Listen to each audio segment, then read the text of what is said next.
apples, which is what you get from a beautiful cider, say like you might have in France or England, and they make it. They're more wine-driven ciders. We don't back sweeten things. So if you open it, it's almost like a bottle of champagne or prosecco. It's dry. Take me through your season.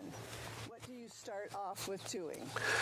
Well, so I mean, really, I guess it starts in midwinter. Is kind of pruning season. So that's when the trees are dormant.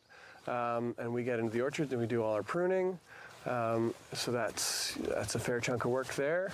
And then we move into spring, where everything starts growing up and we're getting our initial sprays in. We are managing everything organically on this farm, but we do still spray. We spray a lot of beneficials and we're trying to keep everything in check.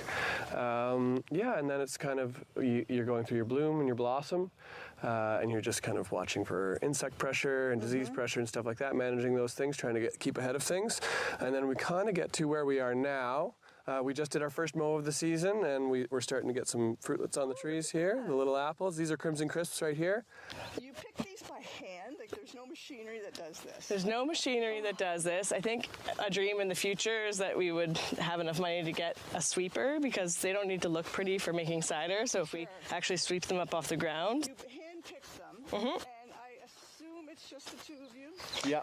And some willing volunteers. Yeah. Family and friends. My dad's farm is right beside ours, and then so he's got some apples that we use as well, and then our friend Steve is one concession over, and he's got 35-year-old trees over there, and we use those fruit in our ciders as well. They come off the trees, you wash them, you don't have to core or anything? You don't have to core or anything, yeah. What do you do with the byproduct? So the byproduct, which is what they call pomace, it gets diverted. A lot of it goes into our compost program, so it goes to local livestock producers. We do end up with quite a mountain of it at the end of the season. But so we incorporate some of it into our compost. Some of it gets diverted, as I say, to local farmers. We're going to be tasting some of the cider. Let's see what they've got to show us. All right, so I'll open a bottle here of... What is this one? This one's called Over in a Meadow.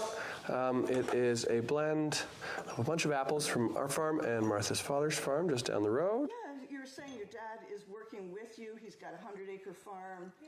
And, so it's a family business. It's a family thing. It's family, it's friends. We have like a whole crew of friends who helps us plant and prune. There's probably only one stipulation. They have to have some cider after. Is that? Yeah, last time we planted, we had a nice cider in the orchard after we were all done. Yeah. Great. Wow. That smells delicious. Cheers. Cheers. Yeah, so this one's dry and tart. Drinks almost like a Prosecco, nice and bubbly. Oh, that's delicious. It's dry. Like you said, not sweet. Not sweet. And they're very great food wines, or food ciders rather. They pair really well with food. The difference, like it with wine, none of them are flavored. The only difference is the apples we use in them, and the way we produce the ciders, just in the process. And it's amazing, just like wine, the difference in flavors you can get between the ciders just using apples. And this one was our... Delicious. Yeah. So from the time you pick that apple, let's not even talk about, the blossom. The orcharding, yeah. Yeah, so let's talk about you pick the apples. When will that go from that apple tree to the bottle? So from start to finish, it varies, but it's between about 8 months to a year. And then as we go with the business, we're hoping to do some more aging in barrel and stuff. So some of them will be even, maybe 2 years out, stuff like that. But yeah, for instance, this one right here, Meadowland, this has been in bottle. This was from our 2022 harvest. So it's been in bottle almost just a little over a year and a half. Still drinking great. It's actually tasting really great right now. So yeah, when you make cider this way, it ages really well. It just kind of gets more complexity and interesting flavors over time. Yeah. I like that whole approach, the artsy way of making cider. It doesn't have to be formulated. It is what tastes good, and what you can change, you can play with. Well, and it's something special too, because sometimes you just get a beautiful bottle, and once it's gone, you'll probably never have that exact same bottle again. You might have something special but it's different, but it's kind of one of the things that every year you get to appreciate it and enjoy it till it's gone, for sure. That's great. Well, thanks so much for having us here today. We've learned a lot. I see that you've got, sometimes it's in wood casks. Yes. And sometimes it's in stainless steel. That I wanted to ask you the difference of before we go. Of course. So we do, currently we've been doing all our initial fermentations in steel. So this is where the initial ferment happens. We are currently doing some aging in oak. Those 2 barrels are not just for show, they're actually full. So we're finishing up some cider right now in some Chardonnay barrels there, and they are tasting very nice. So we're excited about that, and we're hoping to expand that this coming year with some really nice barrels we have coming up. And then we do eventually want to start doing some ferments in oak too, because that brings a whole other level of flavor to things, and it can be a tricky process, but something we're working towards. Yeah. It sounds like you are continuously learning. For sure. And we really thank you for having us here. We learned a lot today. Yeah, thanks for coming by. Thanks for coming. Cheers. And we're back. That was a great tour. I'm Chef Connie Powers. You're watching Farm to Fork. We were just on a tour of Woodfolk Cider. And when you were away on that tour, we took the bread out that we made earlier. So I'm going to bring that over. So the bread is made with the Woodfolk cider. It's made with about 360 grams of flour, some baking powder. It is basically a biscuit bread. It's a quick bread. So we're going to take it out. It's a little warm. You can see it makes just a small amount. It's not a great big loaf, but that's just about all you want for a dinner.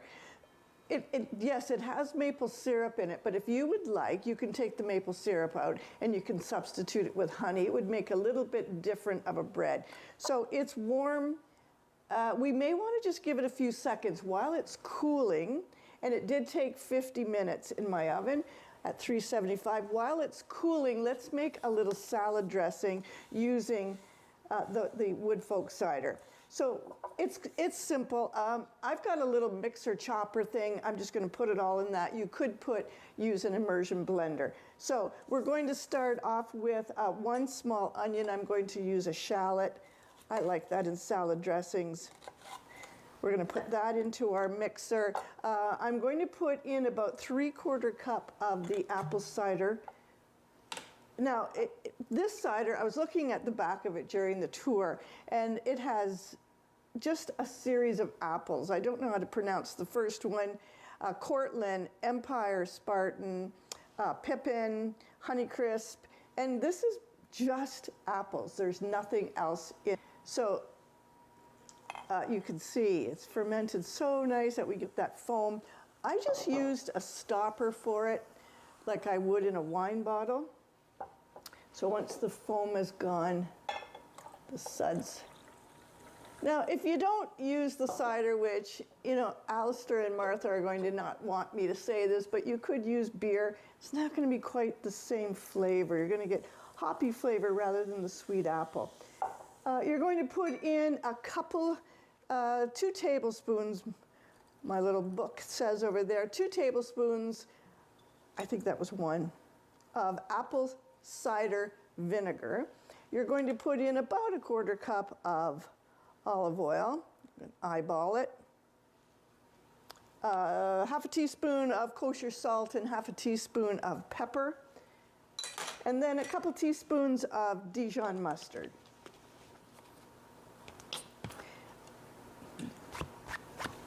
You'll notice that I don't measure this stuff. Okay, so that's our 2 teaspoons of mustard. I'm going to put the lid on and give that a mix up. Now, another thing while you were gone, we made our maple butter, and I put it in a little crock. When I was cutting it up, I said 8 teaspoons. I doubled it.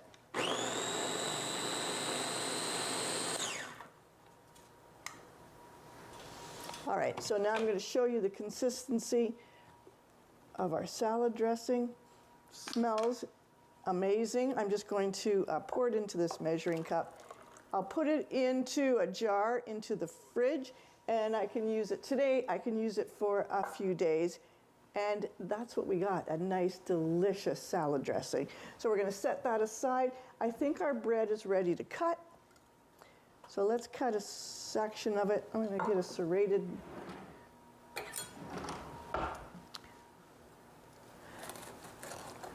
It was really important, if you remember, we put a tablespoon of butter on the top. That was really important. It gave us a nice golden brown, but it also kept it a little bit soft so that it didn't get too hard.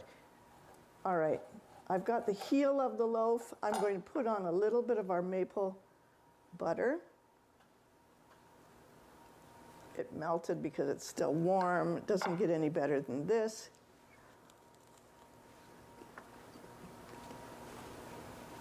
That's lovely. This would be great as a lunch bread. It'd be great with a salad. Very nice rustic loaf. Oh, camera guy.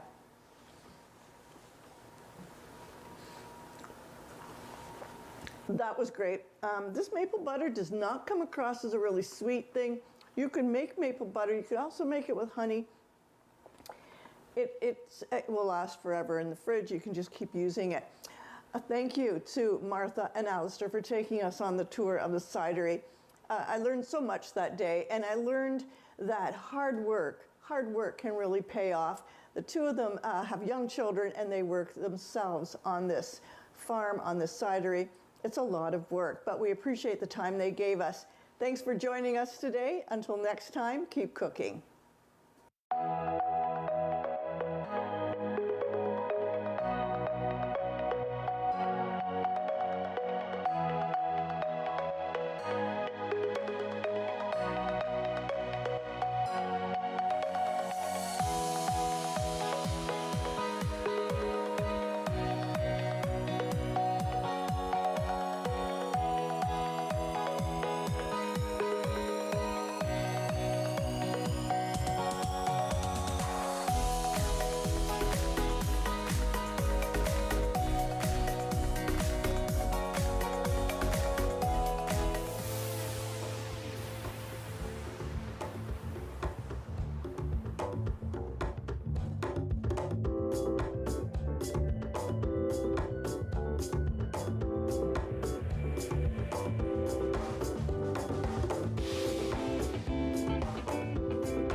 Connect with us by visiting our website or email us at comments@rogerstv.com.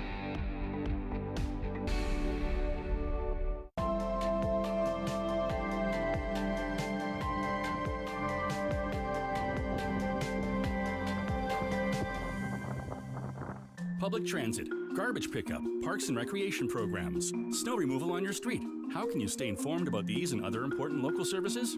Tune to City Council coverage on Rogers TV. See your community leaders at work on Rogers TV City Council coverage.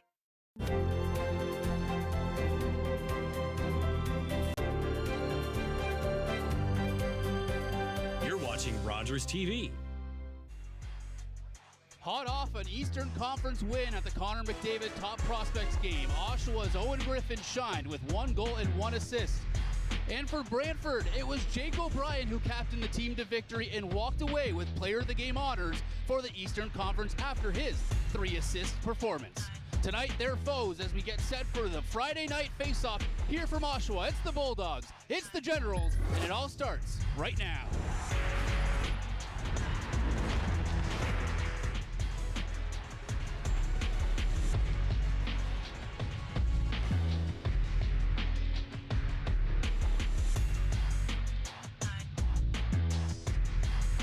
Welcome to the Tribute Community Center here in Oshawa, Ontario for tonight's 6th matchup of the regular season between the Brantford Bulldogs and the Oshawa Generals. Thanks for being with us here on Rogers TV and wherever else you are watching us here tonight on this Friday night for some junior hockey coming to you from the Ontario Hockey League.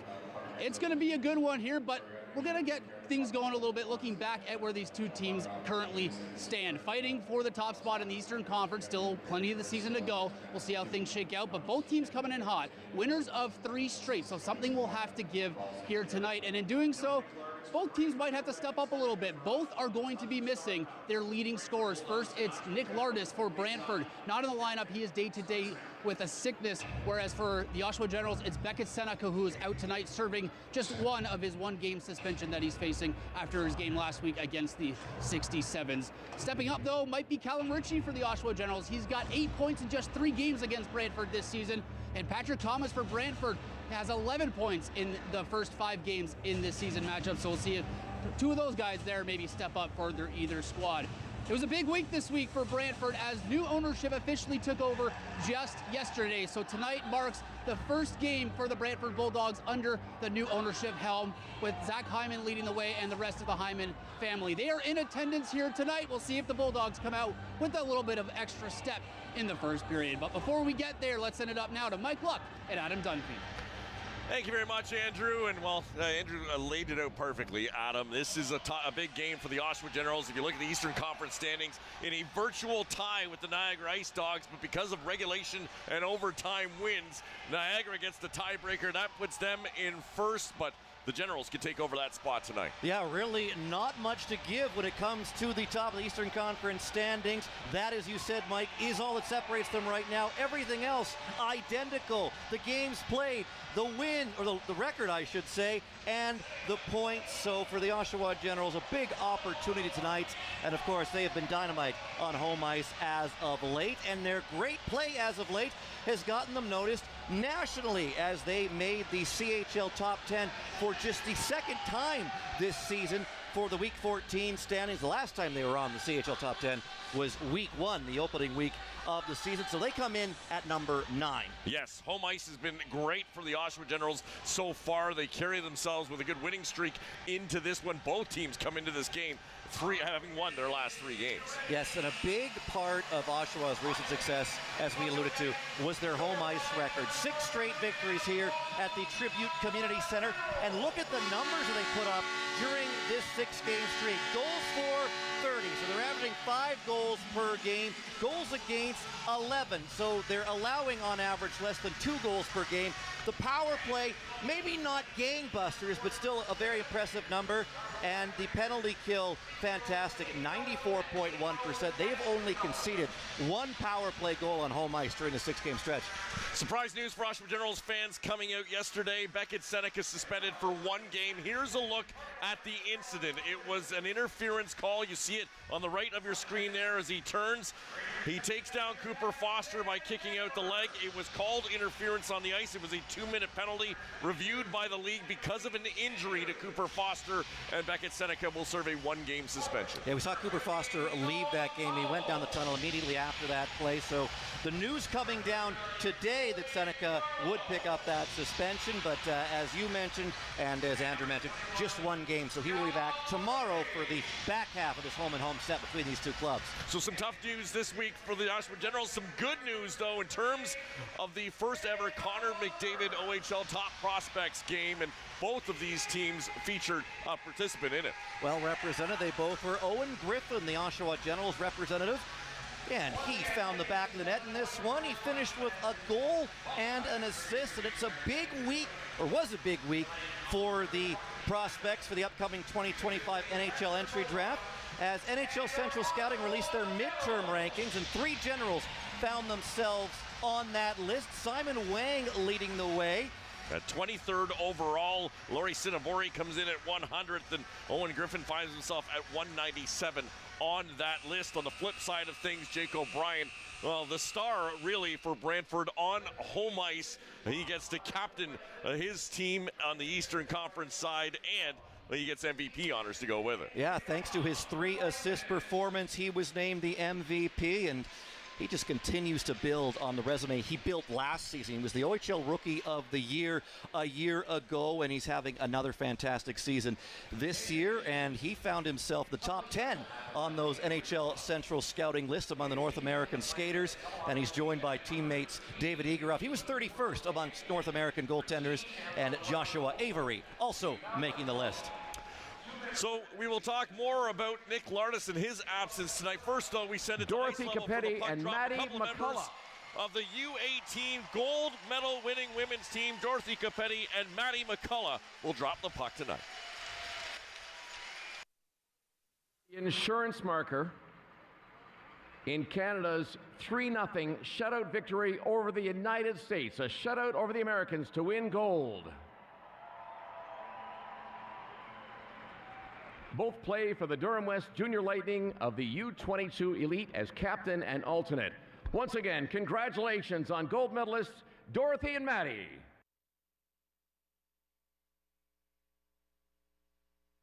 Here we have Patrick Thomas from the Brantford Bulldogs and Ben Danford, captain of your Generals, to center ice for our ceremonial puck drop.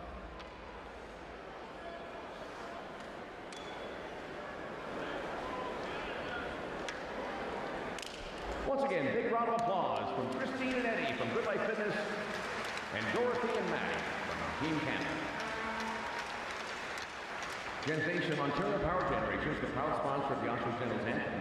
We ask that you please rise if you're able, remove your helmets and toques, and join in the singing of the Canadian National Anthem as we're led by St. Luke Evangelist Catholic School.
Goaltenders brought to you by Knights of Columbus. And for the Brantford Bulldogs, Ryerson Leaders will look to get his first win against the Generals in the season series. Yeah, he has struggled against the Generals this season.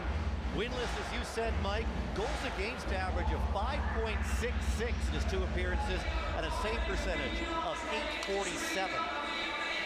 Meanwhile, for the Oshawa Generals, the reigning OHL goaltender of the year, Jacob Oster, has got his save percentage back over 900 again. His numbers against the Bulldogs not great this season. He's 1-0-1 against them with a goals against average of 3.69 and a save percentage of .872. Quick scan of the Brantford bench, and one big name is missing. Nick Lardis out of the lineup.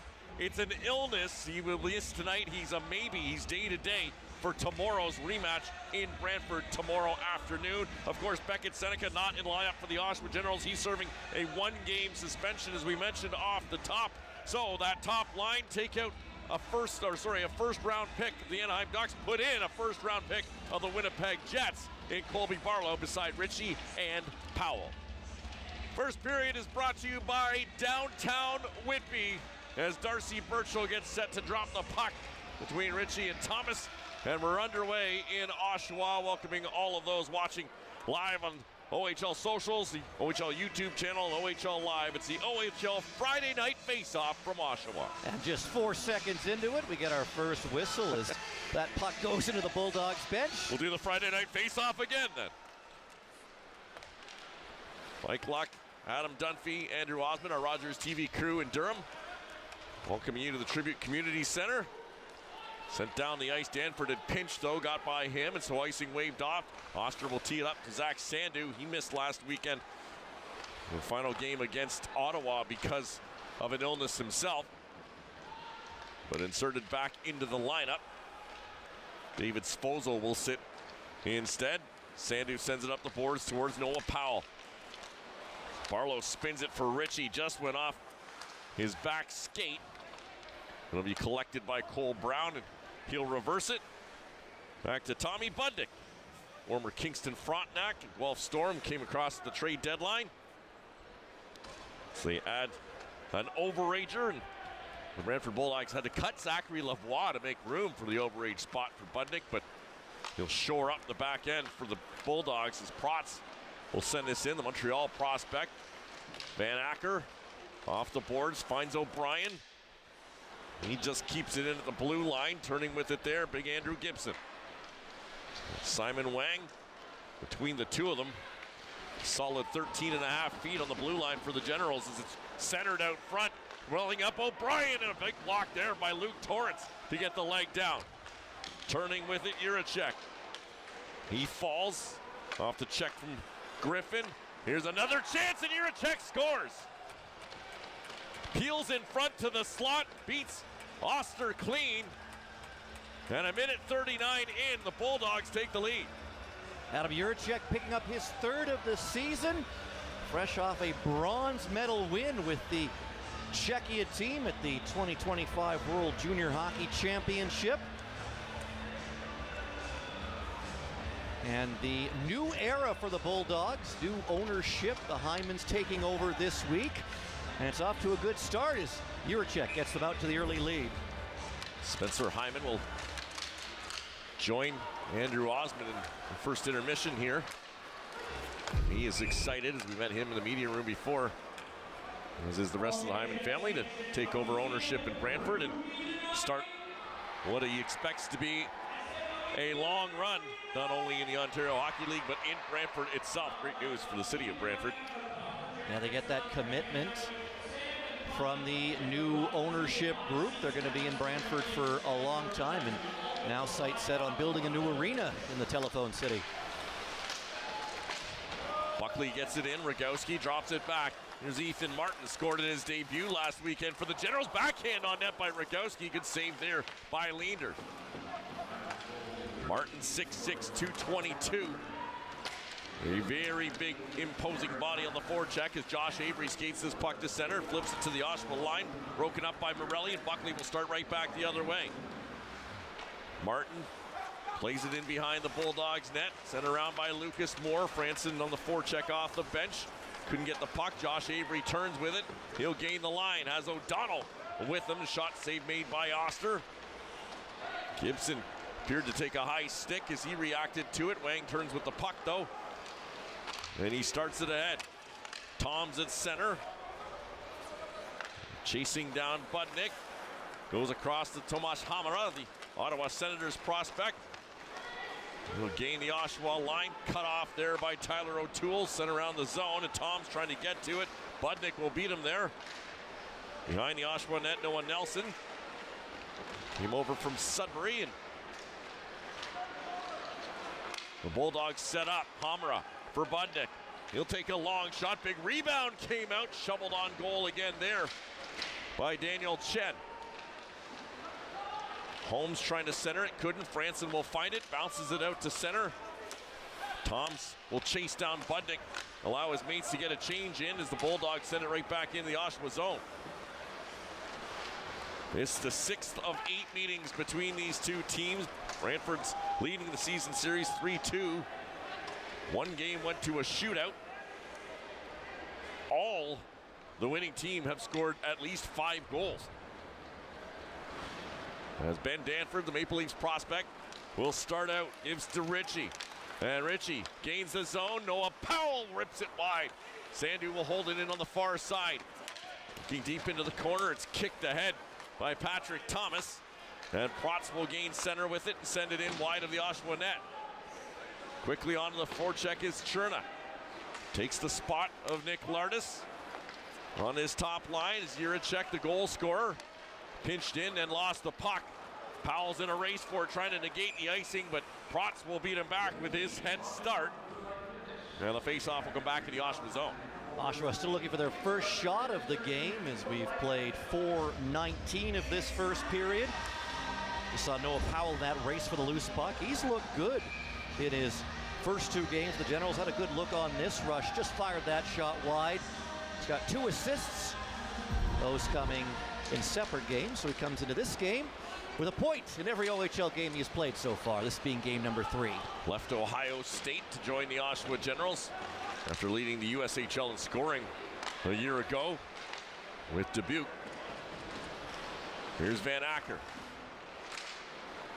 Back to the point. Budnick shovels it on goal, hit the goalpost. Might have been tipped by O'Brien. I'm not sure that Oster saw it till the last second. Barlow finds a puck though, will turn it to Powell. He wants a change, gains center, and we'll slice it in. And Hamara back for it as Oshawa changes up. Leaves it there for Jake O'Brien. Drop it back for Budnick. He scans ahead, then sends it off the boards out to the Oshawa line. O'Donnell tees it up for Van Acker. Good stick there by Morelli. And right back the other way comes Torrance. Luke Torrance gains the line, throws a puck on goal. Not much on it, though. Griffin trying to dig for it along with O'Donnell. The native of Cole Harbour, Nova Scotia, along with a couple of big names. Able to play here because his father Chris played here as he centered this puck. Great save there off the stick of Rosetto as Oster got across.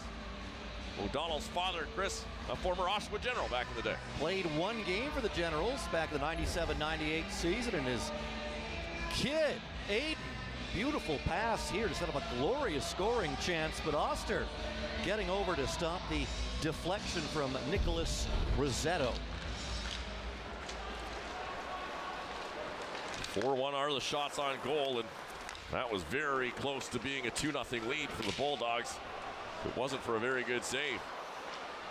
Gibson slides it ahead. Martin trying to feed Buckley. Can he curl around Moore? No, veteran got his stick down. Lucas Moore, the 19-year-old from Peterborough, as it's sent into the Oshawa end. Back for it, Simon Wang. Look out. Quickly onto him was O'Donnell.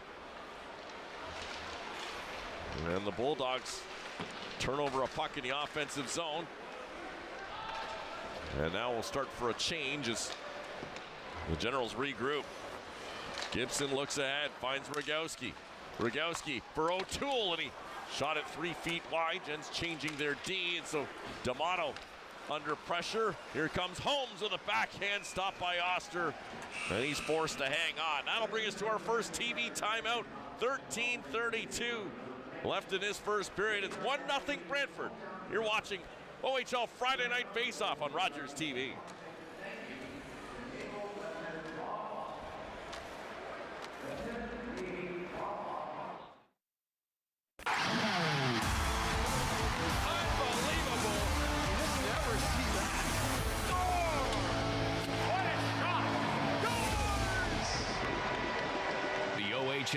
on Rogers TV. You're watching an interesting local show on Rogers TV and you want to know more. That's when you head to rogerstv.com. Our website provides more information about our programs, our hosts, our schedule, and about how you too can get involved with Rogers TV. Visit us online at rogerstv.com. Hello, my next guest is the Honorable Todd McCarthy, the MPP for Durham Region. We'll find out what life at Queen's Park and politics in general is like. Join us and learn the story behind the person right here on Rogers TV. Welcome back to Oshawa. Brantford Bulldogs leading the Generals 1-0. See some retro graphics looks. It is retro night here at the Tribute Community Center, and so all the graphics around the building are having a retro feel. Morelli will get this face-off win for the Generals up to the Brantford blue line, sent in by O'Toole. Tom's trying to chase it down against Protz. Montreal fourth rounder will get there first. Centered by Daniel Chen. Almost led to a turnover for Franson. Kept into the line by Morelli. Shot it off of Toms and wide. Protz back for it. Plays it back for Juracek. The St. Louis first rounder, World Junior bronze medalist ahead. Nelson centered in front. Here's Holmes, finds himself alone, and that one went off of Oster. Daniel Chen finds Protz. He'll fire. Blocker save made by Oster. And then the Bulldogs getting some great looks in the Generals' end. Juracek has his mates changing up front. So he'll leave it for Protz. Juracek changes. Budnick comes out. And now Bulldogs complete their full line change. Generals have their top line out as well. Power on power. Here's Budnick. Plays it across. Long shot wide by Cherna. Thomas onto the rebound on the near board. Centered out front off the stick of Cherna. Brown trying to dig it out of his feet. Back to the point to Budnick. Hamara calling for it.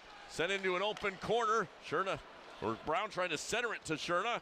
Generals will come up with it. Send it off the boards out down the ice. Deemed that Budnick could have played that though. Or he attempted to. He disagreed. He's got the puck anyway. Back the other way. Cherna trying to feed Cole Brown. Danford back for it in the corner. Finds Barlow, and now Zach Sandu will skate away with it. Falling at center was Patrick Thomas. That allows Danford to gain the Bulldogs' blue line. Barlow in the corner, had it roll off the end of his stick though. And Van Acker finds Hamra. Big collision at the Brantford bench as Powell brings the puck across. Went to take a shot, was upset from behind by Luca Testa. And Merrick Van Acker will carry it across the Oshawa line. Drops for Testa. Looking back for Krimpatek. Puck never made it there. Now D'Amato jumps into the rush with Griffin. Pass didn't connect. D'Amato lifts the stick, gets it back. Centers for Griffin. Here's Torrance.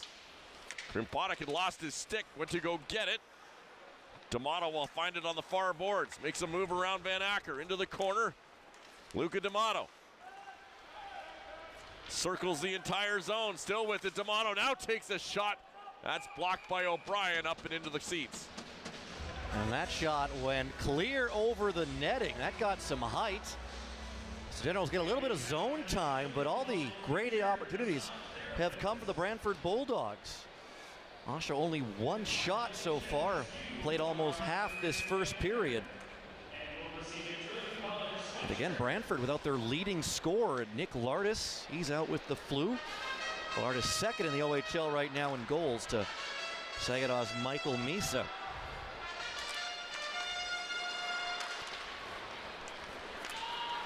Leads the league in shots by a far margin as well. And Lardis so dangerous. Also tied for first in power play goals. We'll see how the special teams are affected, but still lots of weapons on the ice for the Bulldogs. Long shot, that one stopped by Oster, ring off the pad. Rogowski looking for it deep in his own zone. Wang cuts off the progress of O'Donnell. Buckley takes a hit, puck doesn't make it out first time, neither on the second as Protz shoots it in wide of the goal. Wang back for it, will ring it around the boards. Buckley will find it. Finds Rogowski through center. Rogowski drops it off. Martin a shot. That one hit Rogowski. He couldn't find the rebound to put it on net. Avery looking for a puck at center ice. Couldn't grab it. They joust between the two benches. Both start changes as Danford brings the puck across the Bulldogs line. Feeding it for Buckley. Too far for him. Hamara ran into Barlow. Hamara's stick came up, clipped Barlow. Power play coming for the Generals as Tomas Hamara will take a high sticking call. Looks like Barlow's okay. It'll be 2 minutes, but the Generals will head to the man advantage, looking to get something going offensively, being outshot 7-1. And both these teams have very good power plays. We get a look. Hamara on the boards. Pretty cut and dry there. Gets the stick into the face of Barlow. Oshawa's power play third in the OHL right now, operating at 25.9%. Brantford not far behind them. They're in fifth at 25.5. Brantford's penalty kill sixth in the OHL at 81.7%. So it'll be Ritchie, Powell, Barlow. Morelli keeps it at the point. Torrance out there as well. He'll want to get to the front of the net as Morelli carries this to the middle. Finds Powell. Here's Powell, one-timer, and he ripped that wide. Ritchie will glove it down on the near boards. Settles it down low for Torrance. Torrance looking for Barlow. Good defensive play by Moore. Ritchie for Morelli. Down low, Powell. Looks back to Morelli at the point. No lane to get it through. Ritchie drags, fires, and no rebound off Ryerson Leanders with Torrance on the doorstep. Great play there by Rich. He changed the angle with the little move to the inside, opened up a shooting lane. But unfortunately for him, it was a shot that Leander saw all the way. Top unit remains out. 34 seconds gone in the power play. Ritchie, General's top face-off man against Patrick Thomas, and it's won cleanly by Ritchie. 155% of his draws. Giveaway, though, by Morelli. Shot down the ice by Thomas. Oster out to play it. Hits it by Nelson. Morelli sets up Barlow, and right back come the Generals. Ritchie back to Barlow. Gains the line, wants to settle it down. Under pressure, the Generals do get it set up. Here's Morelli. Looks for Powell. Barlow pops out. Can't get the pass to him. Morelli finds Ritchie near side. Down to Barlow. Barlow fires. That one went off the stick of Avery. Barlow will get it back. Morelli. Barlow. One-timer fires. Rebound came out. Torrance couldn't find it. Generals still control. Ritchie. Cross for Powell. Powell trying to slide that into the slot. Now gets it to the slot and scores!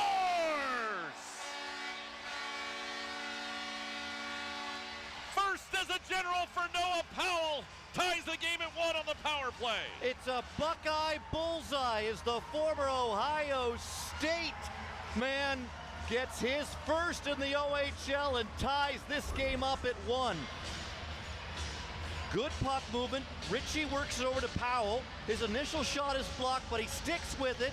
And while falling, he gets the shot to go, and he beats Leanders along the ice.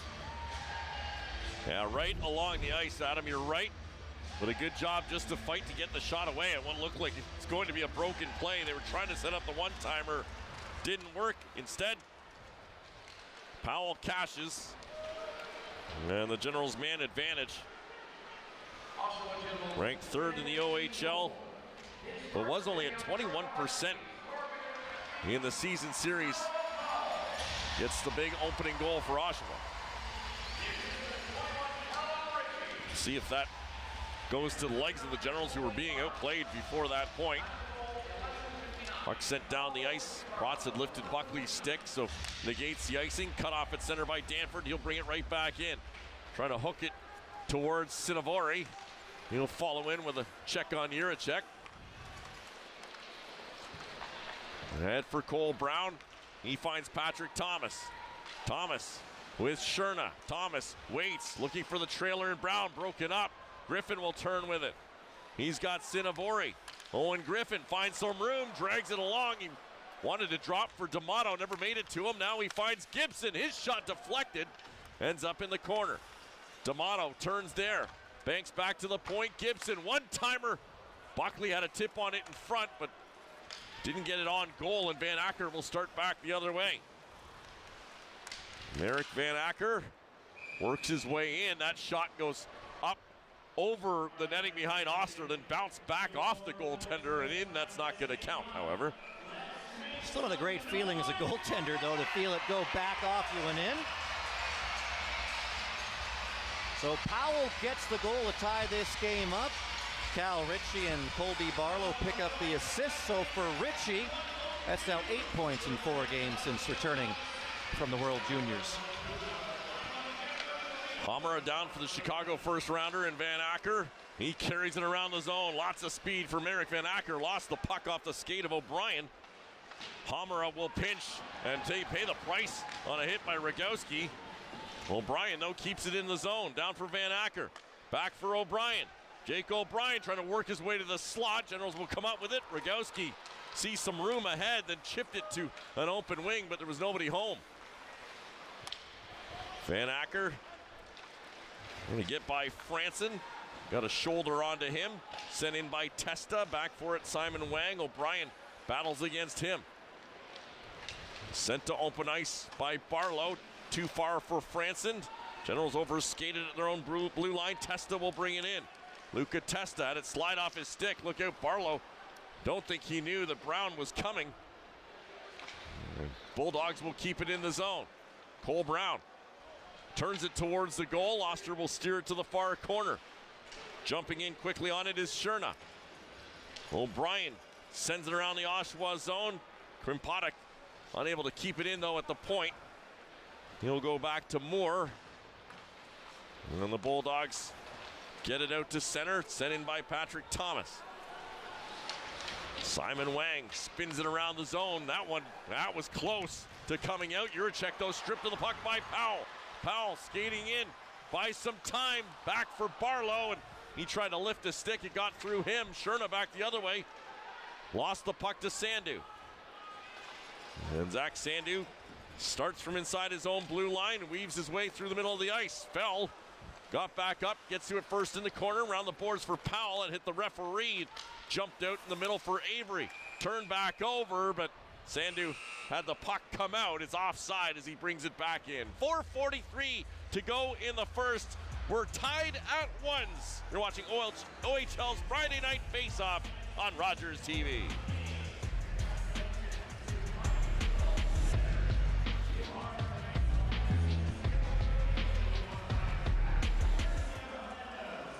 Every year, dozens of Canadians are killed or seriously injured because they take risks around railway tracks. Talk to your loved ones about rail safety. Visit stoptracktragedies.ca.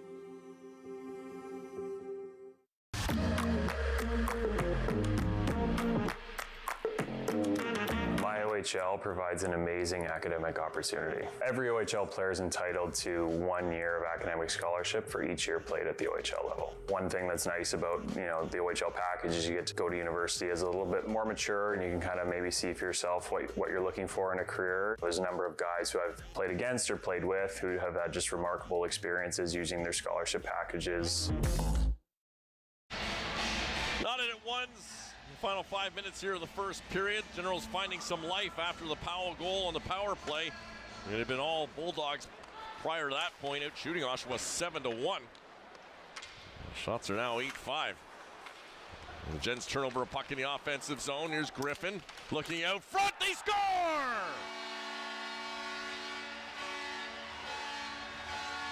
Lauri Cinnavori got himself loose at the side of the Bulldogs' goal. Chips it by Leaders, and the Gens have the lead. What a great play, though, on this goal by Owen Griffin.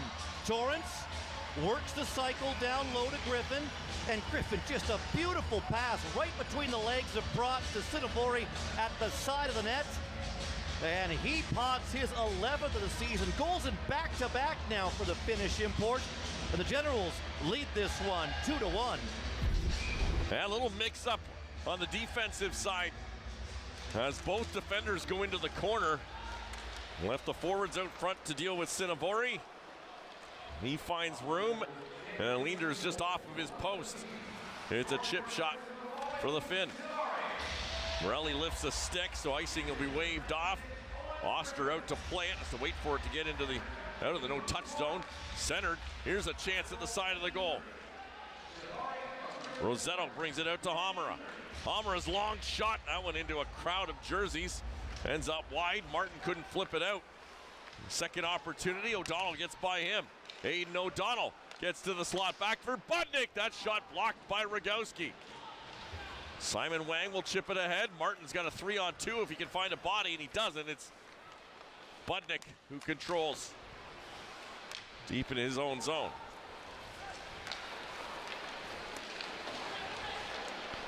Gibson just gets that out across the line as he sent a muffin right up the middle, but he was under duress as Hamara turns inside his own blue line.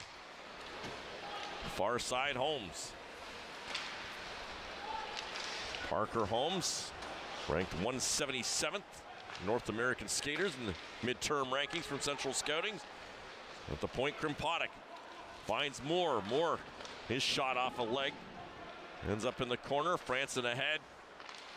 Toms was backing out of the zone before the puck.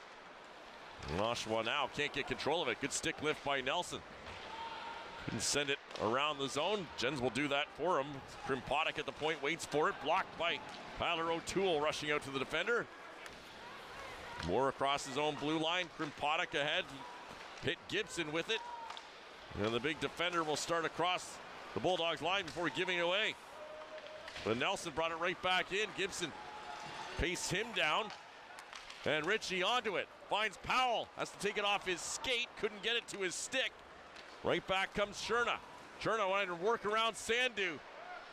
Cherna taking down. He's looking to the referees. Sandu might have gotten the skate into his feet. Legend's back the other way as play continues on. And here is Sandu across the zone. It was just behind Ritchie. Turning with it, Brown. Cherna back to Brown. Looking back for Cherna. That puck goes up into his face. He'll remain on as Patrick Thomas lifts the stick to find the puck in behind the Oshawa net. Danford following up though. Protects it, gives to Ritchie, ahead for Powell. Powell centering it for Barlow. Jiricek has it, Barlow all over him. Jiricek looks up the middle, cut off by the Generals. Danford brings it back in. Slashes it deep into the Bulldogs' end as Jiricek turns with it. Generals in the midst of a change. Merrick Van Acker looks back to Protz. And Protz will survey ahead. Oh, rips it by Testa, though that made it by everyone, not a touch on it. So with 80 seconds left in this first period, we get a face-off back down in the Brantford end. Well, this is really a tale of two periods. It was all Brantford in the early going, but the Generals get that power play, the only power play we've seen in this game so far. They score on it, and since then they have really carried the play.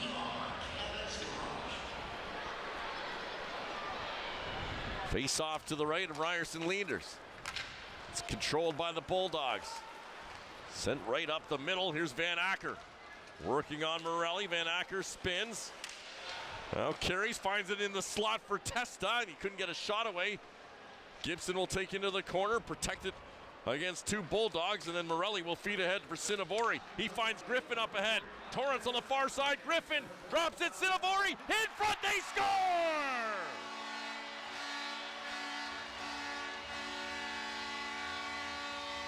It wasn't the prettiest game of tic-tac-toe, but it ended up off all three sticks. And the Generals have a 3-1 lead in the final minute of the first period. It's like one of those tic-tac-toe games you see played at intermissions where someone just can't see the win, but in the end they get it. And that's exactly what this is. The pass didn't really connect right away. It was a bit of a, well, a mess. A mess. That's a nice way of putting it. I think Griffin wanted to spin that across from Torrance initially, but instead it slid off of his stick. It wasn't clean, but they don't ask how. They can't all be Picassos. That one a little more of Jackson Pollock, but for the Oshawa Generals, it's a 3-1 lead, and they still trail the Bulldogs in shots in the period, 8-7. Here's Martin in front. Rogowski the backhand, and Leaner's a big blocker save there. As this puck goes up and out of play with 26.1 seconds to go. Generals almost had 2 in 30 on the Rogowski backhand. Well, the first thing you notice about Brooks Rogowski is his size. He is a big forward coming in at 6'6", 214, but he's got some nice hands. And he almost made this a 4-1 game, but a very good stomp by Leenders on the Rogowski backhand. 15th of the season for the overager and Oshawa native in Torrance. As this puck was dropped, I think everyone thought there was a whistle on the play, but it was the announcement of the goal that was going on. And so play continues on. 12 seconds left in the period. Long shot. Rebound came out. Ritchie looking for it. Powell turns it back to the point. Danford will fire. Leenders the save. Powell on it. 3 seconds left. Throws it on goal. As Ritchie and Protz are in a jousting match at the side of the Bulldogs net. Generals didn't start the period with much pressure. They end it with a lot of it. They take over the lead in shots. They take over the lead in goals. It is 3-1 Oshawa after one. First intermission, Andrew Osmond has an interview with the new ownership of the Brantford Bulldogs. Spencer Hyman will join us in a moment. You're watching Oshawa Generals Hockey. It's the OHL Friday Night Faceoff on Rogers TV. Hi, Glenn Ward here for the Knights of Columbus TV Bingo. I'm here with Mike from Stop and Shop on Wentworth. We're proud sponsors of the Oshawa Generals, and we hope you'll join us every Tuesday at 7 p.m. for Knights of Columbus TV Bingo on Rogers TV.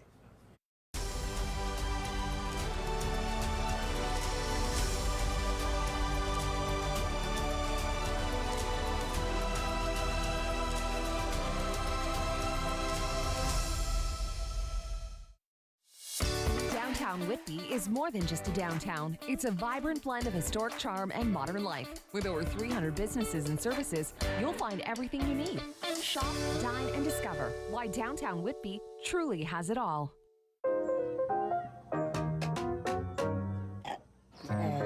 Bless you.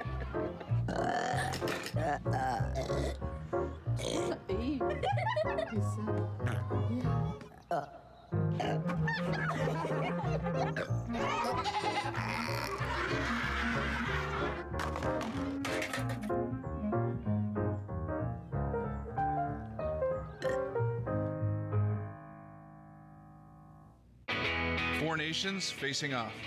For what? For friend. And foe. For teammates turned rivals. For the frozen ponds of Sweden. And Scottsdale. For still believing in miracles. Lejonhall. 40 kronor. For the Maple Leafs. For the entire world to see. Four nations facing off.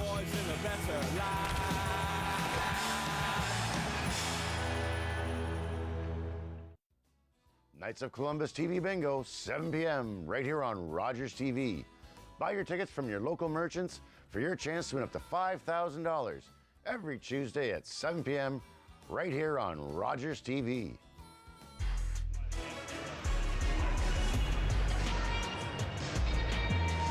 Big day for Brantford and the Bulldog fans as it's day one of the new ownership here in Oshawa. They'll have their first game at home under new ownership tomorrow, also against Oshawa in the second of a home and home. It's 3-1, Generals lead after the first period of play. I'm pleased to be joined now with Jake O'Brien of the Brantford Bulldogs. Now, Jake, you guys came out early in that first period with that 1-0 lead, you getting an assist on that one. Talk me through your start and how the rest of the period kind of went. Yeah, it was a good start. We know this is a big game for us to get up those standings.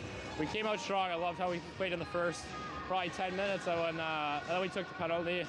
It kind of went downhill from there, but we need to go back to this room and talk to each other about that and get that back to where we started. And then this week has been a very busy week for you individually, but also a big week for you and the franchise. Let's start with, on Wednesday, the top prospects game, with Connor McDavid, first top prospects game. You took part, captain of the Eastern Conference, walked away with player of the game honors. What was that game and experience like for you, and the honors as well that you walked away with after that game? Yeah, it was a great experience bringing it to Brantford and playing in front of those passionate fans, and just meeting all the guys that are kind of going through the same thing as me this year, all the top prospects, so that was kind of cool. And yeah, it was a huge honor winning the MVP of the game.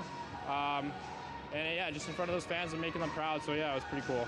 Talk to me quickly in the game about that pinch in overtime. Were you nervous that you weren't going to get the puck and it'd be a break the other way? What went through your head when you decided to pinch and poke the puck free? In the moment, it kind of was a split-second decision. On the video, it didn't look like as a big decision that I thought it was in that moment, but yeah, it was a nerve-wracking decision for sure, but I'm lucky I got the puck there, so. And then for you and the franchise, you wear the Bulldog on your chest, and the ownership change with Zach Hyman and the Hyman family, taking ownership just yesterday officially, so today being your first game under the new ownership. Talk to me about kind of how the week has gone and what this ownership change kind of means for you and the city of Brantford. Yeah, well, Mike Landauer was a great owner. He always supported us and did anything for us. We met with the Hymans, I think, last week. They're great people, and I'm sure they're going to do the same for us. And yeah, they're very passionate about what they're doing, and they've owned a lot of teams in the past, so I'm really excited to start with them. And then back to tonight's action, you guys come in winners of 3 straight, looking to make it 4 straight here tonight. You're down 3-1, 2 periods to go. What's the game plan moving forward? Yeah, we'll just keep chipping away at it.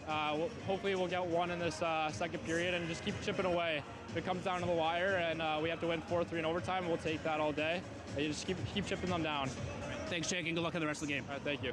Jake O'Brien of the Brantford Bulldogs. We'll be back with Spencer Hyman after the break. Don't go anywhere. It's the Oshawa Generals hockey here on Rogers TV.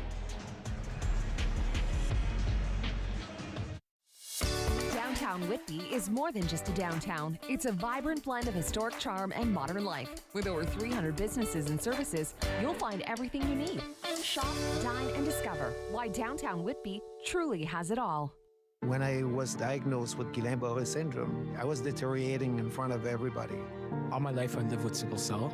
I went through a tragic crisis that put me in a coma for 3 weeks. While I was in there, I received a lot of blood to put me in a healthier state. I was given the plasma then through IVIG. Even though that happened so long ago, it still has a massive impact on me today. Thanks to donors, I can live another life. Because of you, I will be seeing my grandchild. With Rogers TV, you can cheer on the home team from the comfort of your living room. We'll head to the rink, the field, the court, or the pitch, so you don't have to. Tune in and cheer on your local amateur athletes on Rogers TV. Hi, I'm Ian Taylor, Director of Hockey Development with Ontario Minor Hockey. Today we're looking at agility skating. Edge control is crucial to developing overall skating skills. Keep the knees over the toes with feet together, with both skates on the ice. Use the inside and outside edges to slalom using tight, sharp turns, pushing through the heels. Do the same movement backwards, this time pushing through the balls of the feet. Weaving on one leg allows players to feel the inside and outside edges of their skates. Create propulsion and speed by putting weight on and off the glide leg. When weaving backward, it's necessary to place pressure more on the toe in order to maintain balance versus pushing pressure on the heel when going forward. Check out more Chalk Talk episodes on Rogers TV and more drills and resources at omha.net. Very good.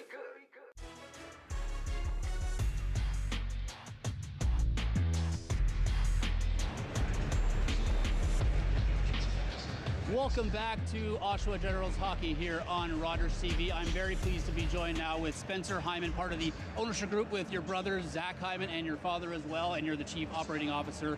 As of yesterday, officially, with the Brantford Bulldogs. First thing, this is your first game with this team as part of the ownership group and your hands on the team. What's the feeling for you right now? You know, it's just the ultimate honor. Totally surreal. I say it's kind of like hour by hour right now. We're, it's starting to feel more real every hour. And for me, I would just say it's an honor to be here, an honor to be a Bulldog. And yes, in the press conference, one thing that stuck out to me is you described the moment as a dream come true. Explain why it's a dream come true. I think in that it's been a long, long time coming for my family. It's been this process that my dad started over 20 years ago. And, our family is a true believer of everything happens at the right time. And so, I truly believe that it didn't happen until now for two reasons. One, because Zach and I weren't at the age where we could be involved and help. And two, because it was always meant to be the Brantford Bulldogs. And I truly believe that. So we're just honestly thrilled, excited, and very happy. And just not aside from the ownership as well, but the city of Brantford in the last year or so with the team moving there from Hamilton has really come out in waves and really supported the team. And in doing so now, I know there was an announcement as part of your announcement of the ownership change with extending your time committed to Brantford. Talk about that and what that means for the city of Brantford. It's special. It's kind of at a loss for words. We were at the Top Prospects game on Wednesday.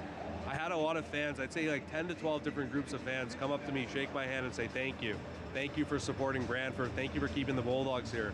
And my response was, no, thank you, because this is why we want to be in Brantford. It's because of you. It's because of the community. It's because of the support. And honestly, because of the love that they have for the Bulldogs. So while we own the team and we will operate the team belongs to Brantford. The Bulldogs are the Brantford Bulldogs. So from us, we're just thrilled to be a part of the Brantford community, lay some roots down the Brantford community, and support the community as best as we can.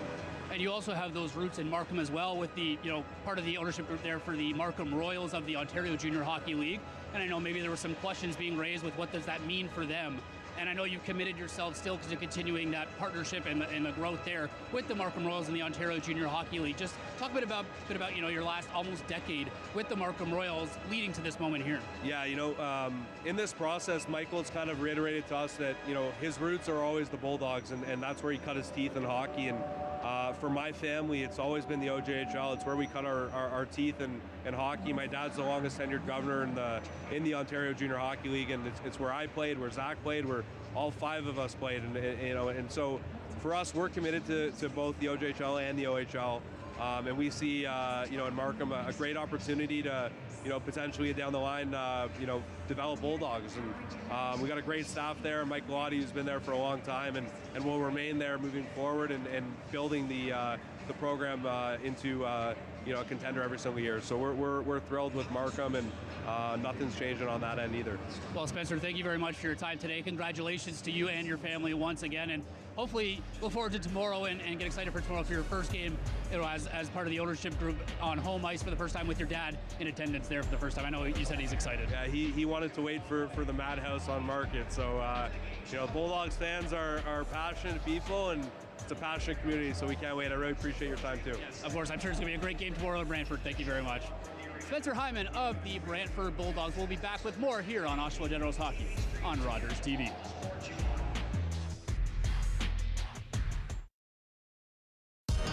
Where will you win? The opening tip. We're under here is Prince. As we welcome a new era, where will you hear the story? Right to the ramp with a slam dunk. Catch the highlights. Dive into takes. Where will you be when? Right here. Raptors basketball. Nothing but Sportsnet. Make sure you catch the OCAA Stars of Tomorrow as the Durham Lords make their way to be crowned national champions. Catch the game of the week, Wednesdays at 7 p.m. on Rogers TV Durham.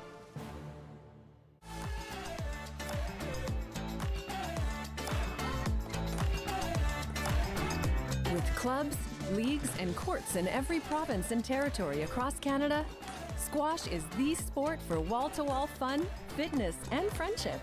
From coast to coast to coast. Learn to play and you'll want to do it every day. Squash. Play inside the box. Are you a content creator looking to expand your audience and make your voice heard in your community? Rogers TV wants to provide you with a platform to share your hobbies, interests, and stories for free. Visit us to find out more.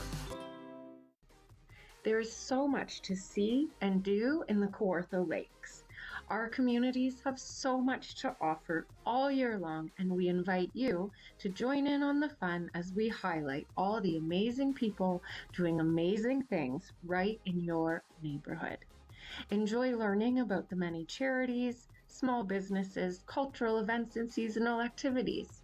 Watch Spotlight Kawartha right here on Rogers TV.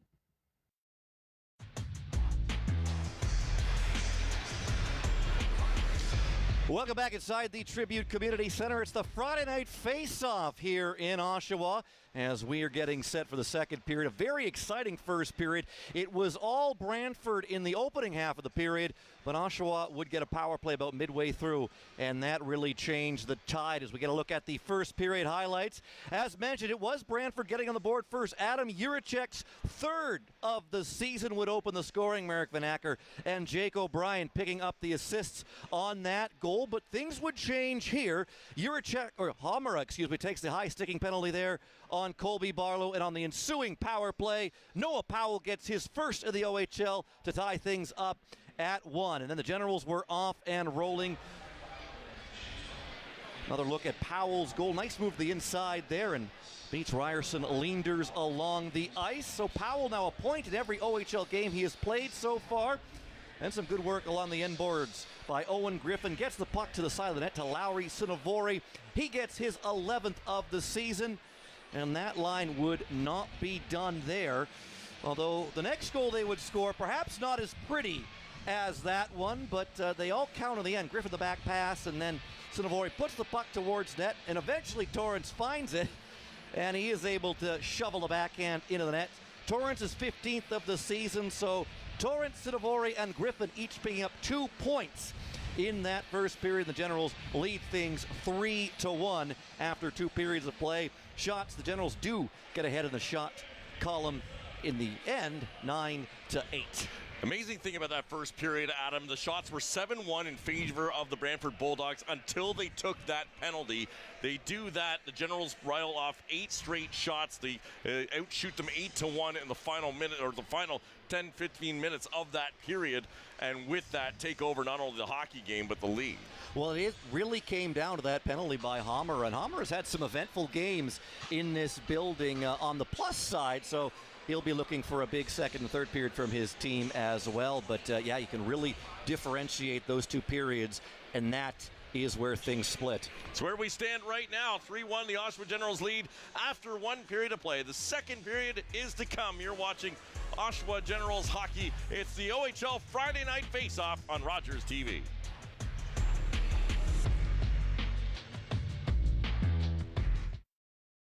This is TGL presented by SoFi. 24 of the best players in the world, no, the universe, pitted against each other 3 versus 3. In a first-of-its-kind arena. More Tiger, more Rory, more everybody.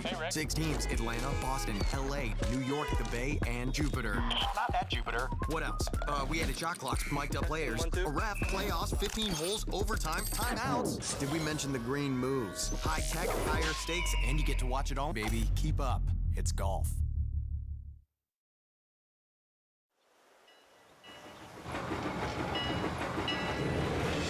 To the rafters in the Edmonton Arena. Everyone is feeling the pressure on the Grabs as they await the American champs. Here's the Cleveland favorite Knits now, and boy, do they look impressive. Look at their uniforms. I bet you could sure run in smart shirts like those. Not that. Look, world champs, my eye. Grads, we don't play for glory. We play the game for the game's sake. So tonight, you're going to earn that title by playing your game. Teamwork, passing. Let's show them what it means to play the Grads.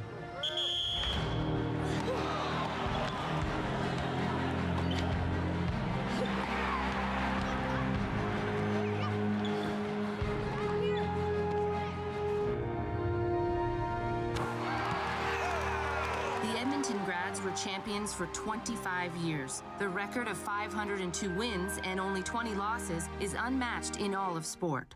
Hello, I'm Liz Dowdsville, Lieutenant Governor of Ontario. In 2008, carbon monoxide, a deadly invisible gas, killed an entire family in our province. That tragedy led to a new law requiring homes with potential CO sources to have alarms. John Gignac's family members passed away that day, and he shares his story to save others. Please make sure you have working CO alarms in your home. Protect your family today.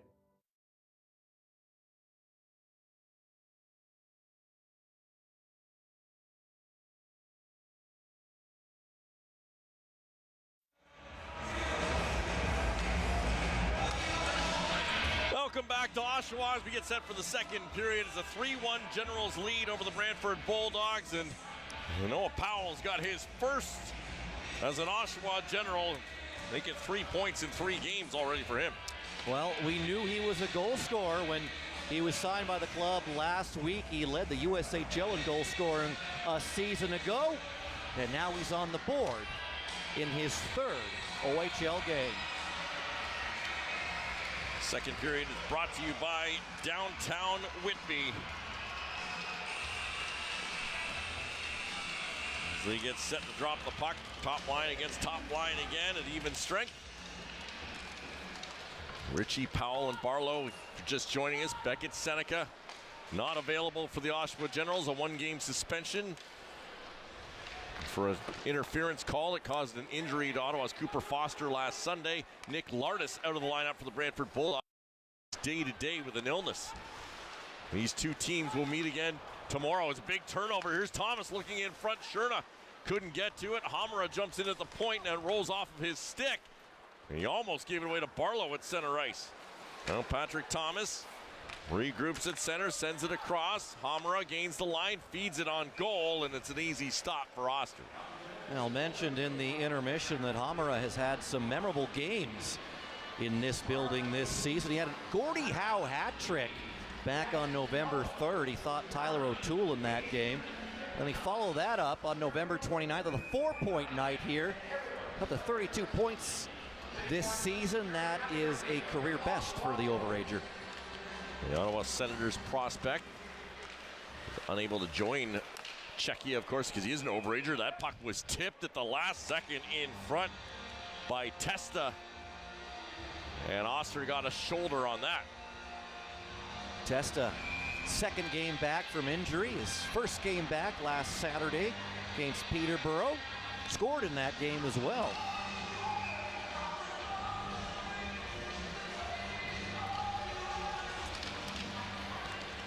Face-off controlled by the Bulldogs. Protz, shot blocked by Cinnavori.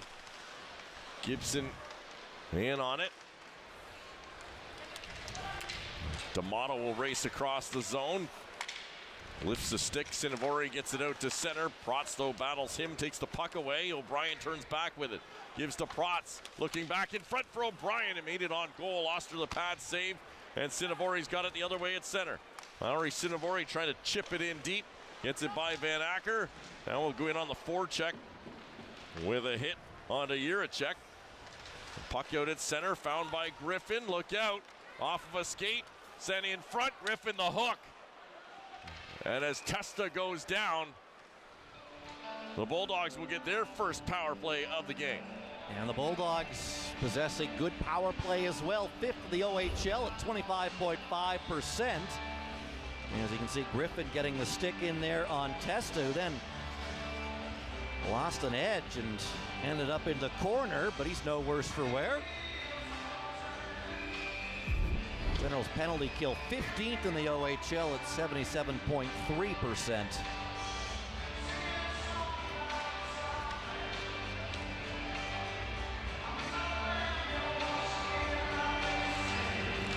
Face off to the left of Oster, controlled by the Bulldogs. Hamra plays it across. Jiricek surveys, now shoves it back to Hamra. Jiricek. O'Brien out there as well. Thomas and Brown, down for Brown, side of the goal, scores! Time for Cole Brown to walk out front and then roofs it over the shoulder of Oster.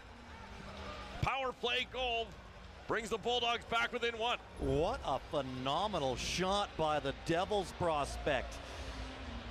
Jiricek getting involved again on offense, pass down low, and that is a sharp angle, and Brown finds the top corner. He has been a Generals killer as of late. That's his 7th goal the last 4 games against Oshawa, and that makes this game a 1-goal game. A great look from over top as well. And you can see just a sliver of space for the puck.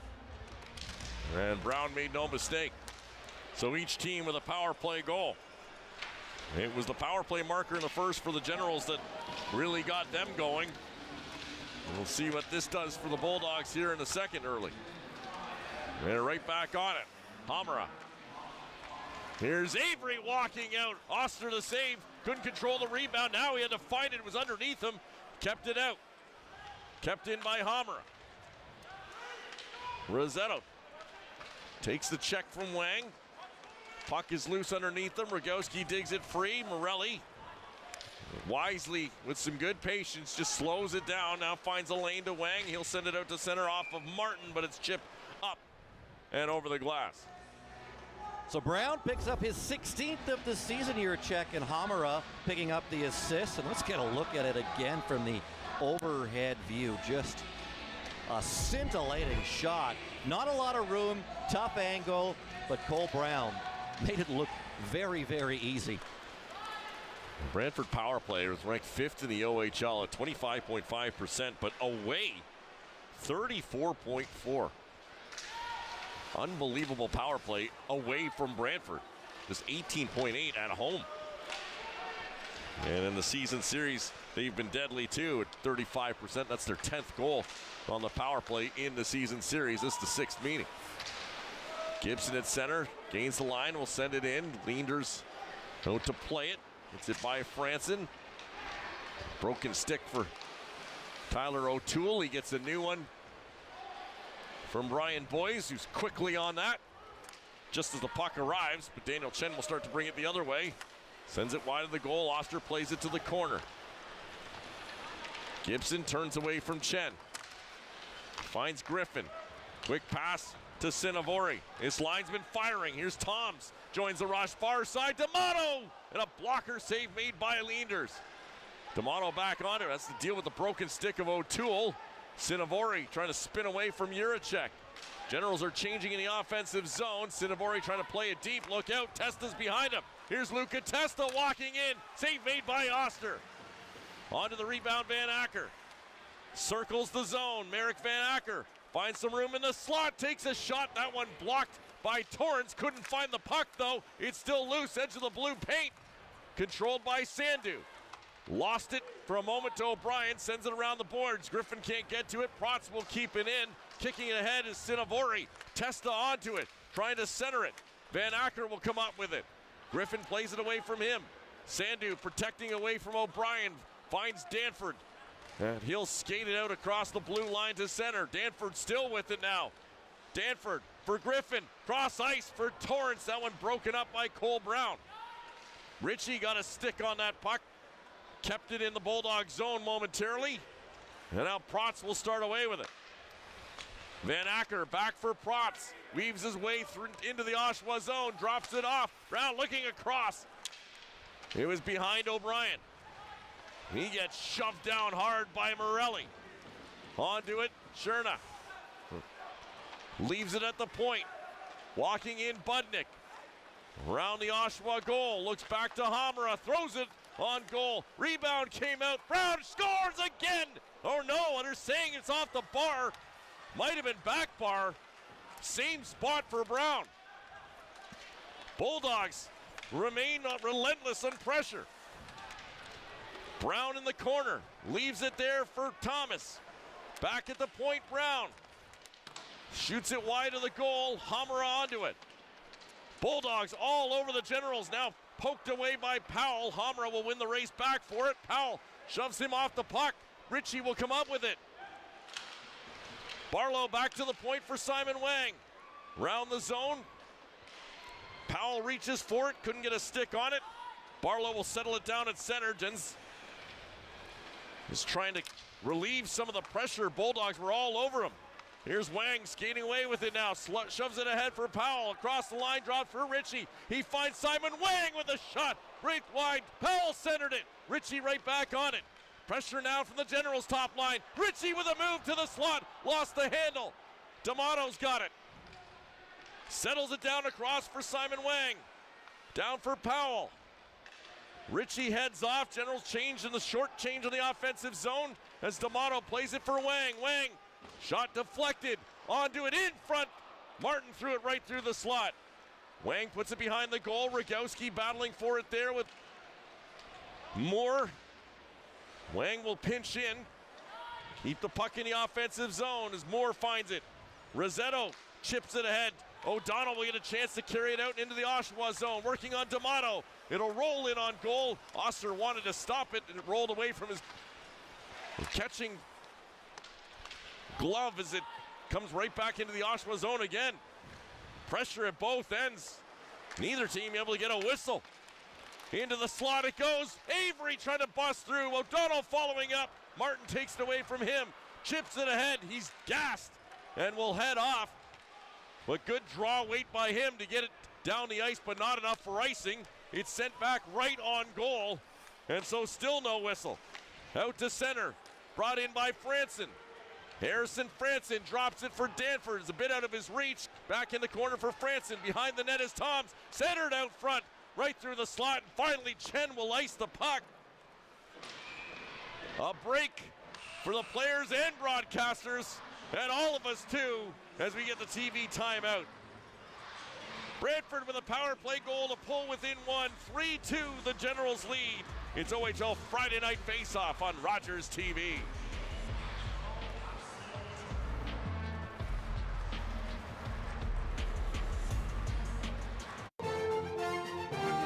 Make sure you catch the OUA Stars of tomorrow as the Ontario Tech Ridgebacks make their way to be crowned national champions. Catch the game of the week Wednesdays at 9 p.m. on Rogers TV Durham. Are you the type who would keep going or stop? It's not easy to stop when you have an addiction. Legalizing cannabis won't stop addiction. It trivializes its consumption. Let's be vigilant. If you need help, visit portage.ca. Do you like movies? You do? What a coincidence, because I host a show called CinemaScene, which features movie reviews and interviews. It's the big screen on the small screen with CinemaScene. Welcome back to Oshawa. Here's how close we were to having a tie game as that one hit all iron. It looked like back bar. And certainly Cole Brown was celebrating. They're still reviewing it right now at center ice, but play would have stopped before this had it been a goal. They did not buzzer it down, and so referees Darcy Birchall and Jack Hennigan will continue to have a look with the video replay booth upstairs, but we just showed you the overhead look, and it is no goal. Well, and play continued for quite a while after that chance from Cole Brown, who just got a goal. Top shelf, looked like he had gotten his second there for a moment, but as you can see there, it did hit the post. And how are you feeling? That was a long time to go without a break, and there were lots of chances. Chances at either end. And Jay McKee gets word from Darcy Birchall now. Brantford out shooting Oshawa 10-1 in this second period, and of course that shot off the post from Brown doesn't count as an official shot. It's certainly the pressure to start this period again. Remember, Brantford took a 7-1 shot lead in that first period before the Generals got the power play goal and started to come back. Now off a power play goal early in the second period, the Bulldogs now lead at 18-10. As they've taken over the shots in this second frame, and all the pressure putting the Oshawa Generals onto their heels. It was a long discussion at the bench between the officials and Jay McKee. I'm not sure if it was in relation to the Brown shot off the post, because as you saw in the replay, it was pretty cut and dry. It was off the crossbar.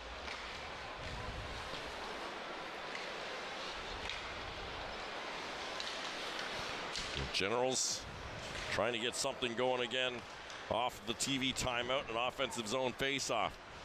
Cinnavori in the corner. This line's combined for a pair of goals already. Morelli will fire it right back in.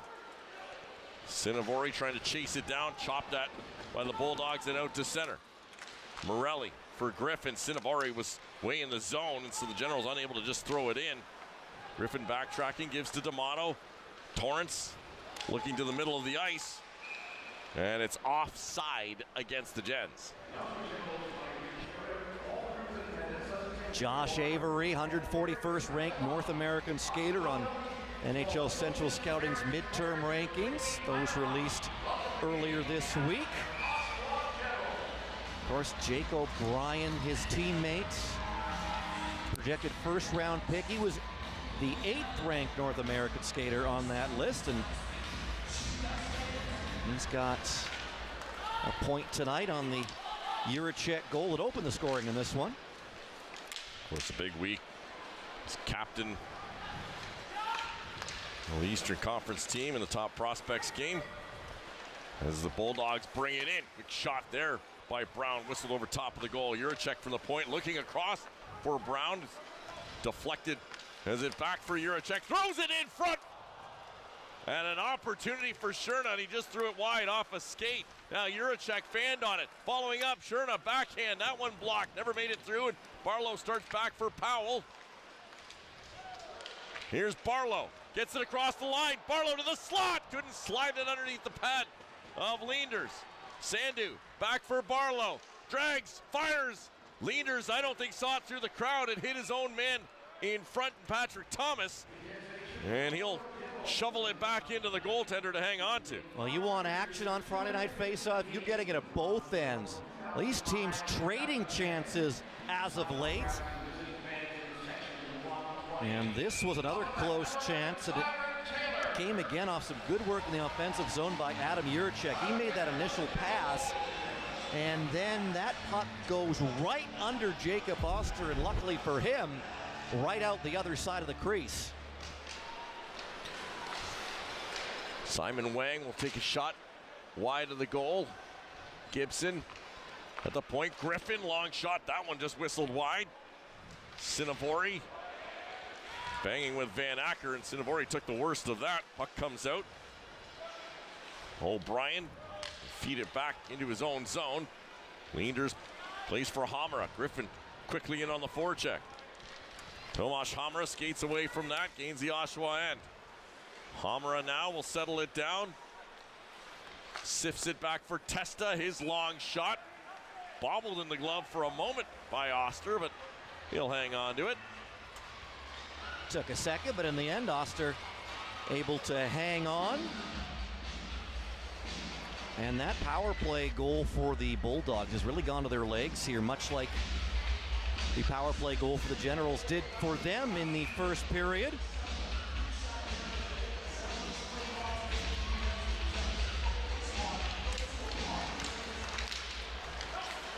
Face-off controlled by the Bulldogs. Krimpatek around the zone. Rogowski almost lost it right beside his goal. He pulls it back, spins to Buckley. Martin. Ian Rogowski digging for it. Rogowski will come up with it. Rogowski centers for Wang, who was coming in off the point. Broken up, but he's got it now. Throws it on goal. Pad save made by Leanders. Rogowski onto it. Threw it out front for Buckley, and Leanders will grab that as it was deflected. Looked like he was heading over top of the goal. Martin and Moore getting into it in front of the net. Moore gave Martin a bit of a shove, but cooler heads will prevail, and Martin's going to skate off. Bit of a size mismatch there between Moore and Martin. Lucas Moore 5'10", while Ethan Martin stands at 6'6". There's some big size coming in with the deadline for the Generals. 6'6" Martin, 6'2" Powell, 6'3" Andrew Gibson, if you count Simon Wang too, who officially became a General at the trade deadline. Leaving the King Rebellion, that's another 6'6" defender. Moore controls the puck in his own zone, surveys ahead, slides it across for Krimpatek, throw it into the Generals' end. Rossetto will chip it in deeper, looking for Avery. Morelli will come up with it. The Blue Jackets prospect finds Rogowski, who'll carry it to center. Buckley had lost his stick. Rogowski trying to stick handle through. Martin following up, and that off the shoulder. And maybe the mask of Leanders as he shakes it off. Stepping up at center, D'Amato. Toms chip it by Moore. Puck sent down the ice. Oster's going to come out to play it away from Daniel Chen. Unable to get it out was O'Toole. He took an elbow. Is it following in? Avery scores! There was a collision just inside the Oshawa blue line between Avery and O'Toole. O'Toole went down after it looked like he took an elbow to the chops. Avery who got him, and you can see the blood on Tyler O'Toole. And he wants a word with Darcy Burchell as Avery followed up with the puck, took it on net and scored. Well, things went from bad to worse for the Generals on that shift as O'Toole really more runs into Chen. It was Daniel Chen, sorry, who hit him, and then right along the ice, Avery will put it in. Well, I know the outcome of it looks bad, but you can see here Chen is facing away. And then things sort of break down for the Generals, and the refs. The refs are having a discussion about this. They've brought in the linesman as well. And Mac Whalen and Tristan Peacock. And certainly Brad Malone, the Oshawa Generals, wants a word as to what happened. But you're right, Adam. Whether or not Chen saw him coming and put the elbow out or not. Get another look at it here. Chen is just going for that puck, and O'Toole engages with him. So if he does get the elbow, I really think that's more just bad luck on O'Toole's part, because Chen's trying to make a play on that puck. O'Toole bloodied in the mix, and that's what got the Generals fans upset. Here's Barlow the other way. In the end, we've got a tie hockey game. And the Generals trying to find it again. Here's Ritchie. Down for Barlow. Leaves it for Ritchie. Curls away from the check, then gives it back for Barlow. Powell looking down for Barlow. Leanders the save. Rebound dug free. Powell, good kick to keep it in initially. Now it gets out. Wang will send it across his blue line to Gibson, who sends it right back ahead for Ritchie. Drops for Powell. Powell throws it on goal. Pad save made by Leanders. Ritchie and Barlow dig for it. Protz will come up with it. Turns away from the pressure of Ritchie. So we're all knotted at threes now, a little over halfway through the hockey game. Protz set up behind his net. We'll leave it now for Juracek. Cerna. In ahead. Puts it into the Oshawa corner. Danford back for it. Has to protect quickly away from Thomas. Lost the puck. Cerna in digging for it. Patrick Thomas trying to center it. Cerna in behind the goal as well. Danford will slide it up the boards. Griffin feeds it ahead. Here's Sinavori trying to catch up his Torrance. Sinavori, trailer is Sandu alone. Rebound. What a save. Getting back with leaders as he reached back with the stick and robbed the rebound of Sandu. Save of the night perhaps coming in the second period. Might be the save of the weekend. And it's Friday night. Ryerson leaders. Sells out. Reaching back to steal a goal from Zach Sandu. Now the Generals back the other way again. Here's Martin for D'Amato across. Went off a leg right through the slot. Morelli down low for Rogowski. Generals getting the pressure back going. Buckley in the corner. Finds Rogowski trying to feed Martin in front. Goes off a stick. Martin looks back to Morelli. Throws it on goal. That one blocked. Turning and firing was Rogowski through the slot. D'Amato plays it in wide. Rogowski side of the goal. Wraparound try. Never made it on net. But right through the blue ice. Now sent high out to center. D'Amato will glove it down. Morelli looks ahead. Tipped off the stick of Rogowski. Budnick will send it off the boards out to center. Morelli controls there. Almost lost it. Now forced back. Gives to D'Amato. He'll send it ahead to Griffin. He feeds Toms through center. Ethan Toms gains the zone. Generals are changing. Off the bench. Wang misfired. Rebound. Another great save by Leanders as he ranges back. Centered out front for Griffin. That one broken up twice now. Leanders has had a range to his right to collect the rebound and make a huge save. Hamara will carry ahead. Tomas Hamara around the Oshawa zone. Aiden O'Donnell battles for it, frees the puck. Van Acker turns and fires, and that one went wide. Kept in at the far point. Van Acker slides it in behind the Oshawa net. Avery with it. Gets around Gibson. Ran into Griffin. Gibson turns with it. Shoves at his man O'Donnell, sends the puck around. Moore will pinch on the near side. Now pressure coming from the Bulldogs. Simon Wang, who was just denied, will send it off the boards. Can't get it out. Gets it back, and he'll go for a skate. The smooth skating Simon Wang gains center and will send the puck in. Heads for a change as Franson buys some time deep in the zone. Lost it to Rossetto. He gave up the puck to Ritchie. Gets spun around at center. Rossetto following up. But Ritchie tracks back and finds it. He'll turn with it. The Colorado first rounder, Callum Ritchie. Look for Powell. Ritchie will get it right back though as Powell had fallen. Barlow back to the point. Danford walks the line. Feeds to Sandu. Throws it on goal. Save made. Powell on the rebound. Feeds it back to the point. Sandu. Across for Danford, the captain. He finds Ritchie. Hopped over his stick. Poked free. Raced by Cerna.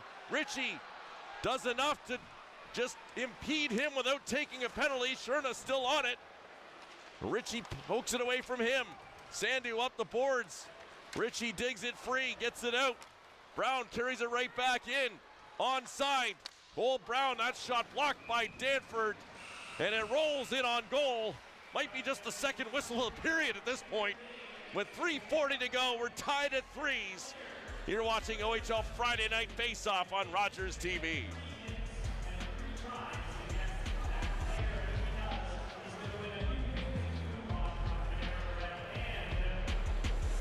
October 5th, 2014, my daughter was hit by a train.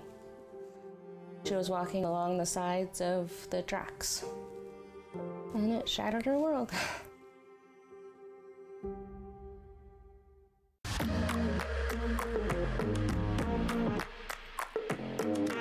My OHL gives back to communities that support it. There's been such a great connection between our local communities and Special Olympians. With all the member teams have some association with Special Olympics, so the member nights just seem to be a great fit. When you're standing beside someone in the community that looks up to and respects, that helps our athletes gain that respect and gain that focus and attachment to the community as well. Well, we said off the top, Ryerson Leaders had struggled against the Oshawa Generals in the season series. Ranging to his right seems to be pretty good tonight as he comes up with not one but two huge saves. This the first one on Zachary Sandu, then gets the rebound as well as he reaches back with a stick and robs a sure goal. He would do the same to Simon Wang about a minute later. Keeps this game knotted at 3. From the point, that goes off a leg and up and out of play. 3:33 left on the clock, 3-3 the score in the second period. And it has been a back and forth affair in this second period. The shots starting to even up. Brantford still with the edge in this second period, though. They've got 13. Generals now up to 11. Face-off controlled by the Gens. D'Amato will send it ahead. That goes off a glove, touched though by the Bulldogs, and then sent right back in. Oster tees it up behind his net for Morelli. Luca Morelli, signed by the Columbus Blue Jackets in December. After being drafted there in the 3rd round. Sent in by the Gens. Back for it, Iracek. His brother David, a Columbus Blue Jacket.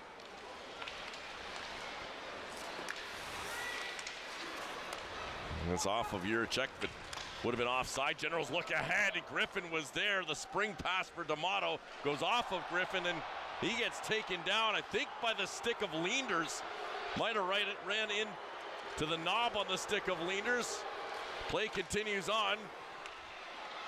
5,000 plus referees in the stands will let you know what they think, as they try to call it themselves, but it doesn't work that way as O'Brien digs it free in the corner. Sandu looking for Buckley, following up though is Torrance. Here's Luke Torrance across the line. Pass for Buckley, never made it there. Played into the corner, Brotz will get to it first. Ahead for O'Brien, backhand finds Van Acker. The Chicago first rounder swept away from him by Sandu, who gets his stick back and sends it off the boards. Just couldn't connect with Eaton Martin. Martin, who scored in his Generals debut last Sunday. Sandu ahead, Martin looks back, Rogowski ran into Chen at the blue line. Now carries ahead, gets by Hamara. Buckley following up, finds Rogowski over his stick from the point. Gibson golfs one wide of the goal. Buckley down for Rogowski, centered out front, back for Gibson, settles it down and shot it over the top of the glove of Leenders. Budnick all wrapped up by Buckley. Coming free with it though is Nelson. Noah Nelson has Holmes going to the goal. Shot pass, save made by Oster. Rebound was there. Nelson was tied up by the back check of Cinnavori. Hamara. Back for Chen. Broken up. Cinnavori starts back the other way, trying to skate away from Chen. Shovels it into the offensive zone. Back for it, Budnick.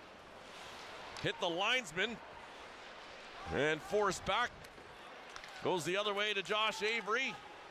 And Danford carries it right back in front of his own crease. Now lost it in the corner. Centered out front. Rosetto off the bench, couldn't catch up to it. Gets it in the corner. Looking for O'Donnell. Down low, Avery spins it right through the blue ice. Moore from the point. Rebound came out. Comes back to Lucas Moore. His shot. Looking for a tip from O'Donnell. Goes up and out of play with 41.4 seconds left in his second period. Well, Owen Griffin was circling the net, and looks like he got the stick. Yeah, it was Leenders who was playing that puck along the boards, had his stick up, and Griffin went face first into it. A little shaken up, it appears to be all right.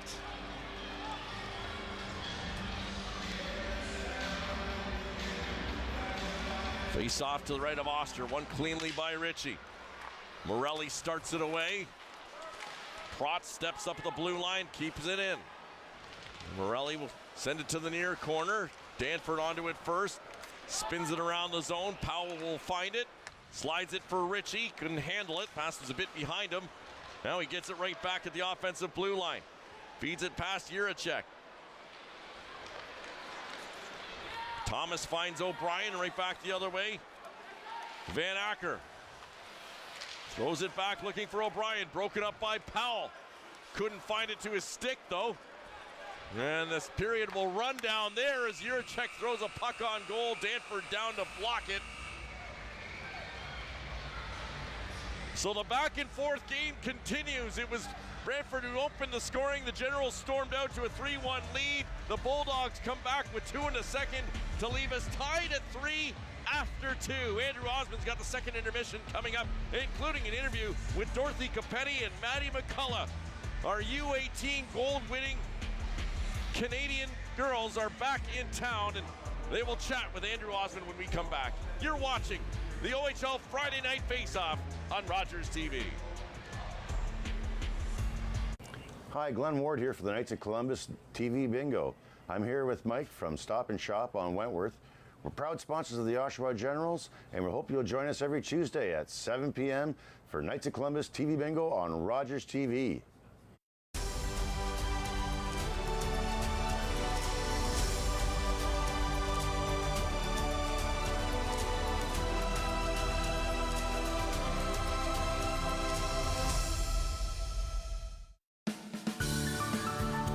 Hello, I'm Judy Tate, host and producer of At the Heart of Business.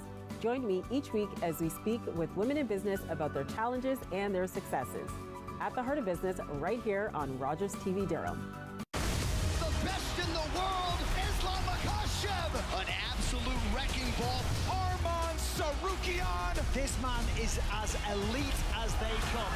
Marab Dwalishvili. The man's a phenom. He just does not stop. Umar Nurmagomedov is the real deal. Undefeated. He is a beast. Don't blink. This one is going to be crazy. From the West Coast, one of the biggest nights of the year.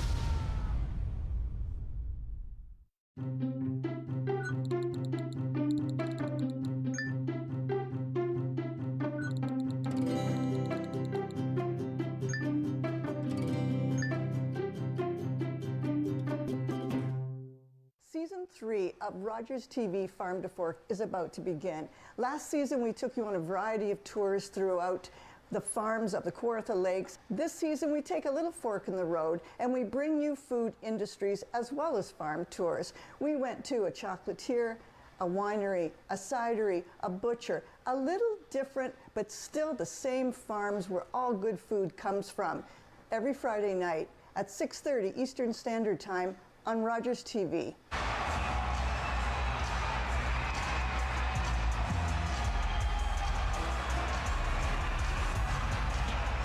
All tied up at 3 after the first 2 periods of play here between the Oshawa Generals and the Brantford Bulldogs. I'm pleased to be joined now with Noah Powell, one of the newer additions to the Oshawa Generals squad. First things first, let's just get it out of the way here. You scored your first Ontario Hockey League goal tonight on the power play with the Generals. Talk me through it, talk me through the moment and the goal itself. It was obviously a great feeling to get one on the power play with the guys. Rich and Barlow made nice plays, and I was fortunate enough to get one in the back of the net. And now you come here midway through the season, most recently now, playing with the Ohio State Buckeye in the NCAA and last season in the USHL. This being your 3rd game now in the Ontario Hockey League, what's been the biggest change for you that you've noticed? Kind of just jumping in the lineup right away without much practice and kind of trying to find chemistry and like a different type of game, there's a lot more plays and unique little nuances that I didn't really necessarily pick up on.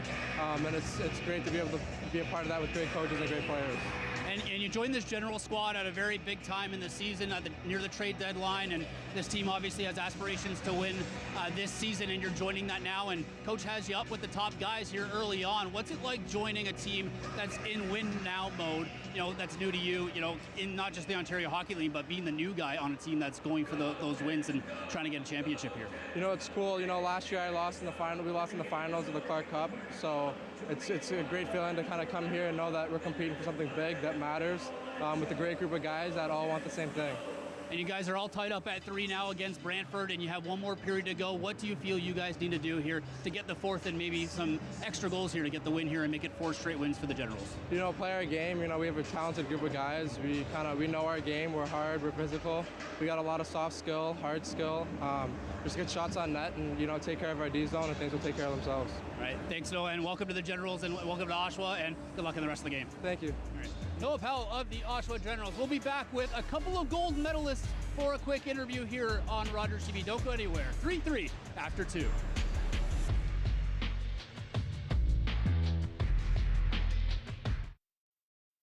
Hi, Glenn Ward here for the Knights of Columbus TV Bingo.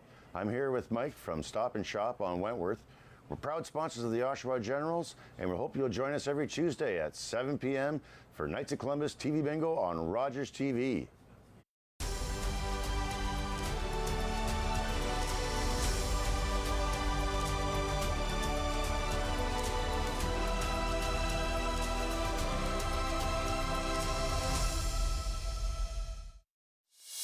Downtown Whitby is more than just a downtown. It's a vibrant blend of historic charm and modern life. With over 300 businesses and services, you'll find everything you need. Shop, dine, and discover why downtown Whitby truly has it all. Hi, I'm Ian Taylor, Director of Hockey Development with Ontario Minor Hockey. Today we look at the saucer pass. The saucer pass is a great skill to be used when an obstacle, such as a stick or a player, is on the ice taking away the passing lane. Let's take a look on how to master this skill. A difficult pass to master, the saucer pass requires the puck to fly through the air and then land flat on the ice. Very good. The puck starts on the heel of the blade with the face open. The puck is then rolled along the blade, spinning the puck, so it stays flat in the air when it lands on the ice.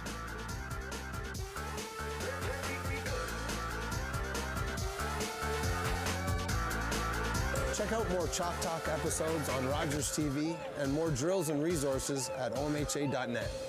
Very good. Hi, my name's Scott Dennis, host of the Sports Report here on Rogers TV Durham. Do you love sports? So do I, and we're talking about it anywhere from the Oshawa Generals to college, university to amateur sport. Make sure you tune in here, only on Rogers TV Durham.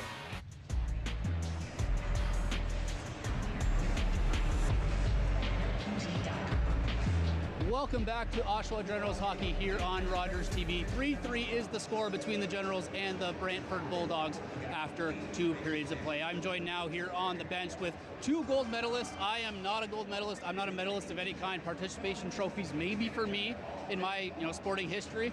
Maybe most improved player because I was never very good, but you guys got those gold medals there. Most recently won in Finland at the U18 Women's World Championship. Congrats to both of you, and thank you for being here. First thing I just want to touch on, what was it like to represent Canada? I know you have done that before in your past, but this time on the world, at the U18s, what was that like to represent Canada? I'll start over here.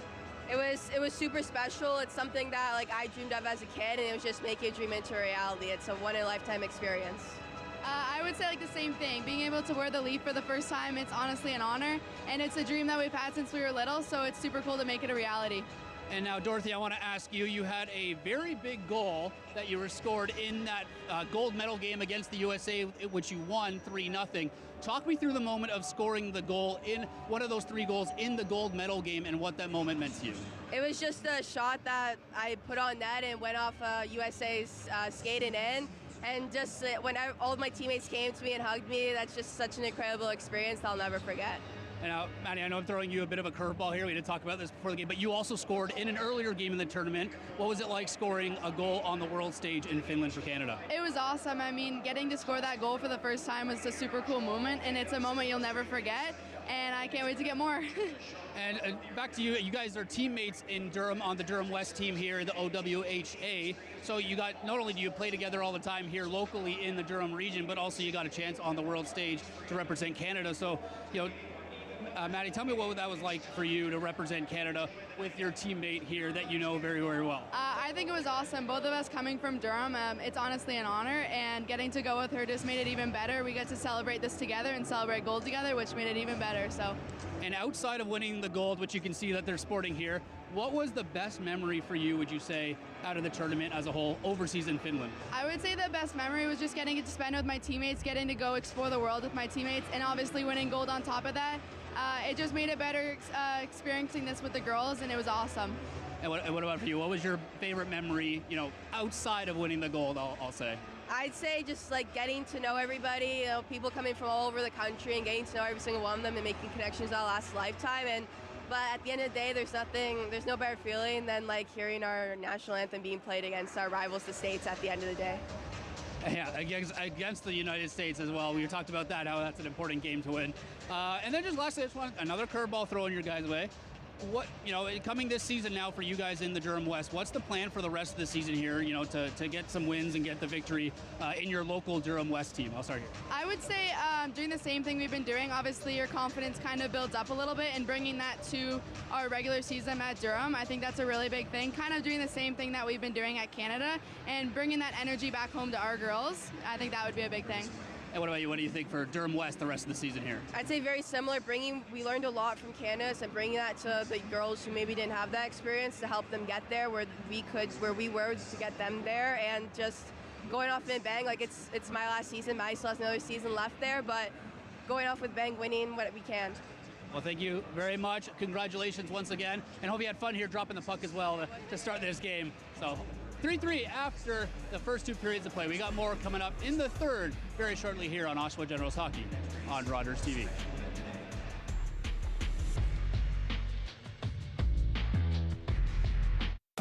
These days at your local Legion, we're marching to the beat of a different drum. On a mission to support veterans, to have fun, and to welcome everyone to our ranks. You don't have to be a veteran to join the Legion. And as a member, you'll join thousands of others serving our veterans, our communities, and our country. Oh yeah, and our Member Perks program will save you thousands on shopping, dining, products, and services across the country. Join us at legion.ca. Public transit, garbage pickup, parks and recreation programs, snow removal on your street. How can you stay informed about these and other important local services? Tune to City Council coverage on Rogers TV. See your community leaders at work on Rogers TV City Council coverage. We were born in Canada. We spoke English. On the streets, we weren't welcome. But on the field, we were the Asahi, Vancouver's champions. Everyone cheered for us. Our people had a voice. Then Canada declared war on Japan.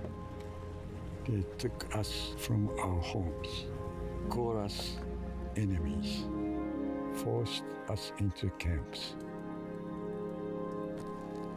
But we brought the game with us. Baseball helped get us through the internment.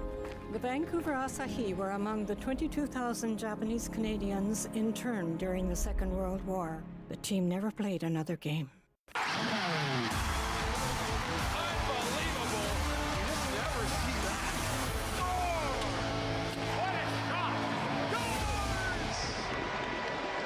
OHL on Rogers TV.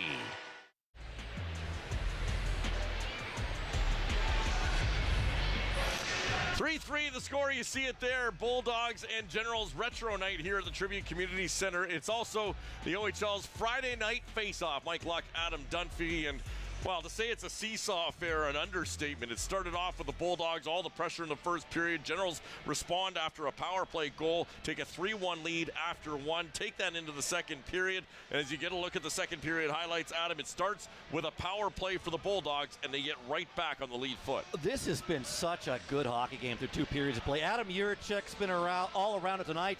He gets the primary assist on that Cole Brown goal, an absolutely fantastic shot from a sharp angle. This is going to be a great look at it. Bit of a chip shot too, but he finds the top corner over Jacob Oster. That would make things 3-2. And then things go from bad to worse here on this play. Jacob Oster plays the puck, but then the Generals can't clear. O'Toole runs into Chen, and then Avery gets a wide open lane to the net, and he beats Jacob Oster 5-hole. For Avery, he picks up his 8th of the season, and then, well, This is a Save of the Year candidate here as Ryerson Leenders stops Zachary Sandu initially, and then that Save of the Year candidate with the stick on the rebound. He would do almost a similar type save, except getting the pad back to the right side against Simon Wang right after that, as the Generals came back with more pressure towards the end of that second period. But all the scoring done early, as you see there in the scoring summary by Cole Brown and Josh Avery, ties this game at 3. To go back to a point we made off the top, of course, no Beckett Seneca available for the Generals. A 1-game suspension, that coming from a hit on Cooper Foster against Ottawa last Sunday. It was an interference call, but Cooper Foster injured, could not return to the game, still injured. So because of that, the league reviewing it, giving a 1-game suspension.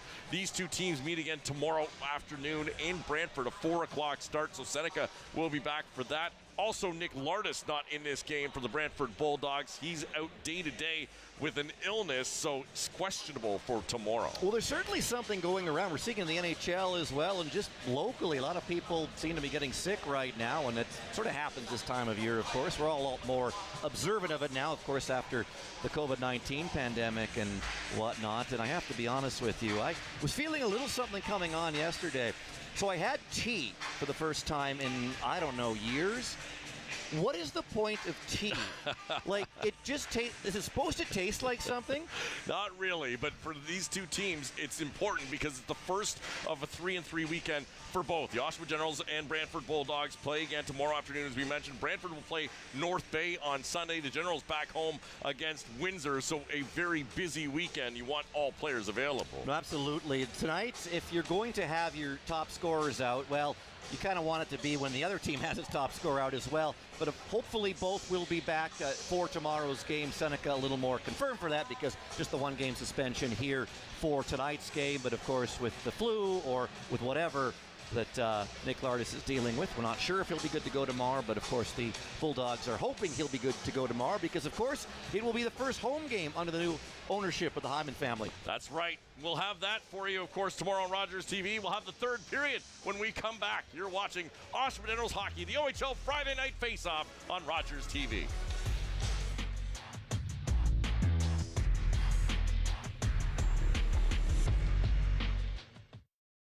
Get set for a countrywide party. This is Scotiabank Hockey Day in Canada. Join us from Canmore, Alberta for the 25th edition of Scotiabank Hockey Day in Canada. Are you all ready? All 7 Canadian teams are in action, starting with the Senators as they take on the Bruins. Then it's Leafs, Canadiens in Montreal, plus the Flames and Jets lighted up in Winnipeg, and Oilers Canucks to wrap up the day. Scotiabank Hockey Day in Canada, Saturday. Watch it on Sportsnet or stream on Sportsnet Plus. In para-hockey, the ice tilts in favor of men. But that will never stop us. United by passion, battling for equity. We are the National Women's Para-Hockey Team of Canada. We're here. We're hungry. We're ready.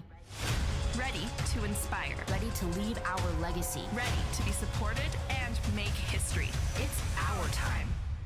Are you ready?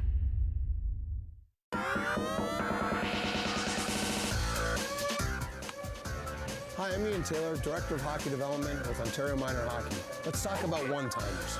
A difficult skill to perfect. The one-timer is an effective shot to use before the defense has an opportunity to set up. Set up facing the pass and sideways to the target. Time the backswing so the downward swing begins as the puck approaches. Transfer the weight from the back leg to the stick to the front leg. Lock the wrists as the stick comes into contact with the ice just behind the puck. Snap the wrists on contact with the puck. Keep the blade face closed to keep the puck down and hard.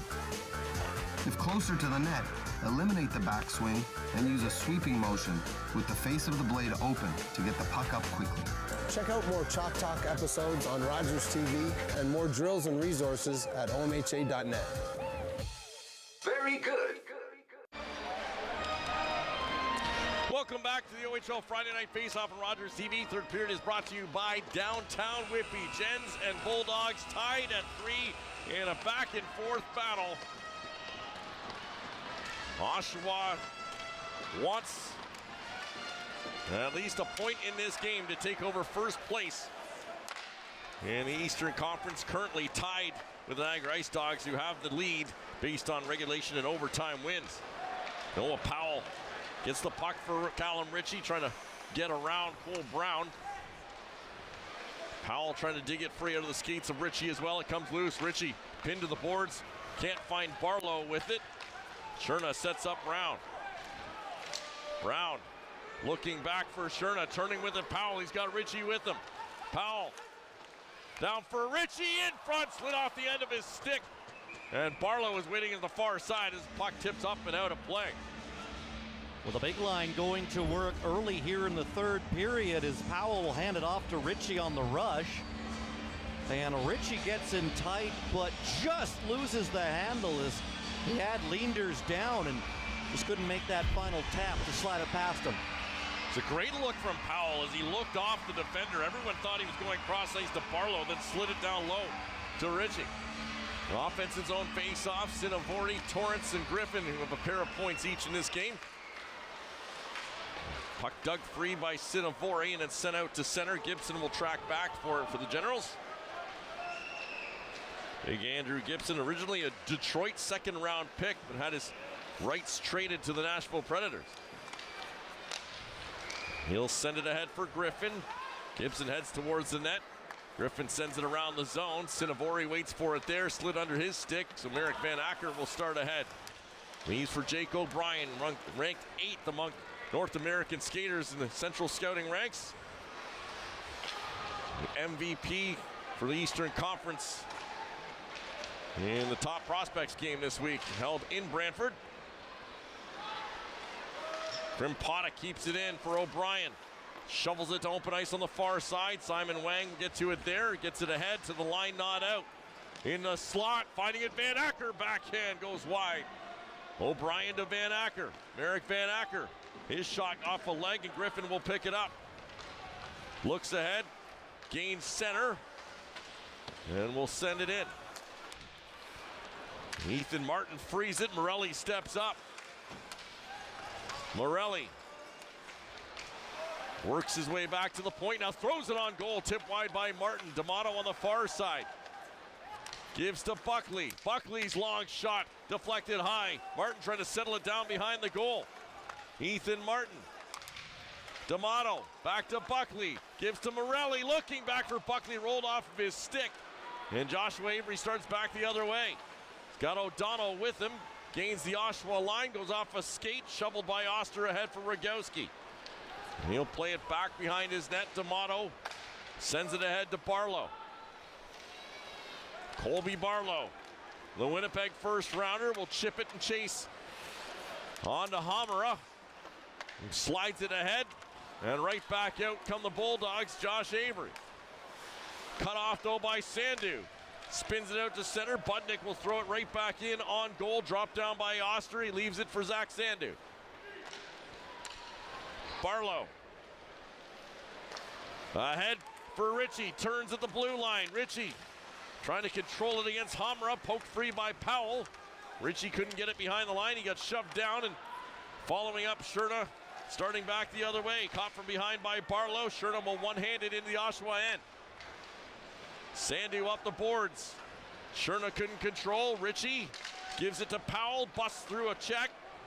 Noah Powell across the Brantford line. Sufficiently held up by Protz. Gives a chance for Juracek to slide it ahead. Here's Patrick Thomas across the line for Cole Brown. Slashed off his stick by Powell behind the net. Sherna leaves it for Thomas. Brown making his way to the slot. Sherna couldn't get the puck to him. Now Brown sweeps into the corner. Leaves the puck behind though. Sherna battles against Torrance, who comes away with the puck for Oshawa, then slid off his stick. Wang plays it behind the net. Gibson will turn with it there. Ahead for Powell. Got by him. Brown for O'Brien. Finds Van Acker. He takes a big bump from Gibson, who stepped up across the Oshawa line. Testa kicks it ahead. Griffin bodied. Van Acker sweeps in to steal the puck though. Eric Van Acker trying to make his way out. Gibson will just kick it back to the corner. Whatever works as Luca Testa battles against Simon Wang. Van Acker comes in, takes the puck, finds Protz at the point. Bratz throws it on goal and got through Oster but wide. And the carom goes all the way back out and into the Bulldogs' end. Slid ahead off of Van Acker. In behind the goal, Oster will play it around. Testa will get to it first, kicks it deep in the corner. O'Brien centers. Van Acker turns and fires it wide. Martin chips it out to center. Here's Rogowski busting in. Brooks Rogowski to the net. Stopped by Leenders as Rogowski goes barreling into the end boards. Now, Brooks Rogowski has had a couple of good looks tonight. This the latest one as he turns on the Jets. Finds some open ice and gets in right on Leenders. And Leenders again makes the save. Rogowski finding a lane between the two defensemen. Good play by Krimpatic, though, to get his stick in there and at least tie him up. Not make it an easy shot for Rogowski. Generals love what they see out of Brooks Rogowski. Of course, the size is there, but skill as well. I'm talking to Brad Malone before the game, the hockey sense. He calls him a very smart hockey player. Trustworthy is what you want out of your center. Says he's happy to put him on in almost any situation. He's not afraid to line him up against the other team's best. Here's Morelli with some space, looking out front.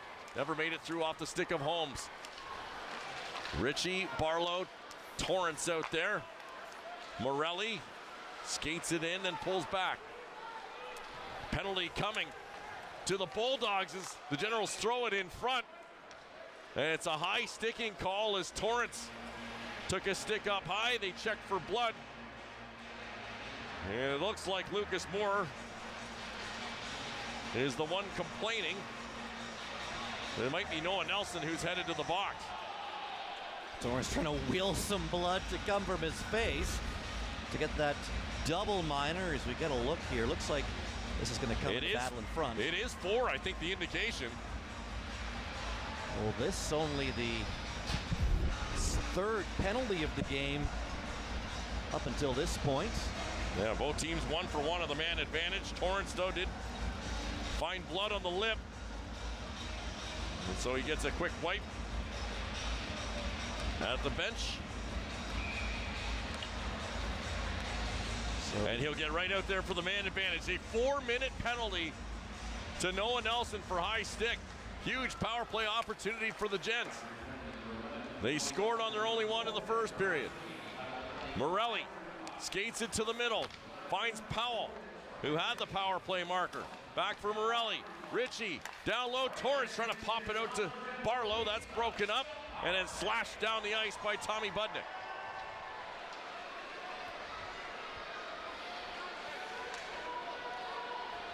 Morelli carries ahead. Drop back option. Barlow, he's got Ritchie with him. Sends him the puck now and Ritchie will gain the zone. Ran into the check though of O'Brien. Ritchie gloves this down or else O'Brien was off to the races. And the Gens will regroup.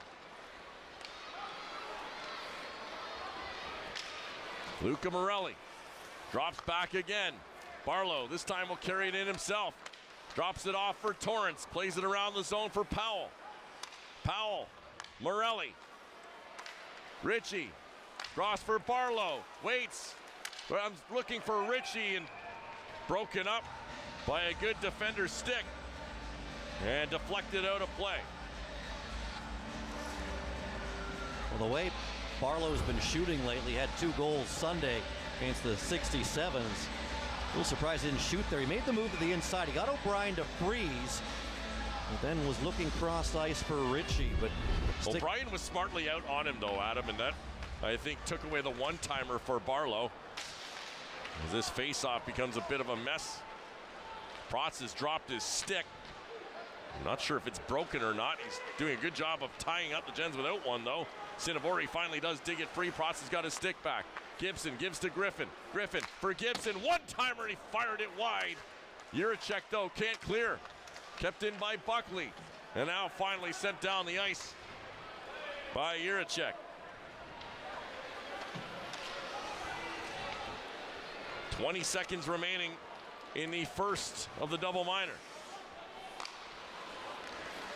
Cinnavori gives to Griffin. Griffin back for Cinnavori. Cinnavori slides it on goal. Rebound came out, slashed out by Danford. Leanders fought it off with the shoulder. Couldn't control the rebound. The Gens couldn't find it to pot it. They get the first line back out.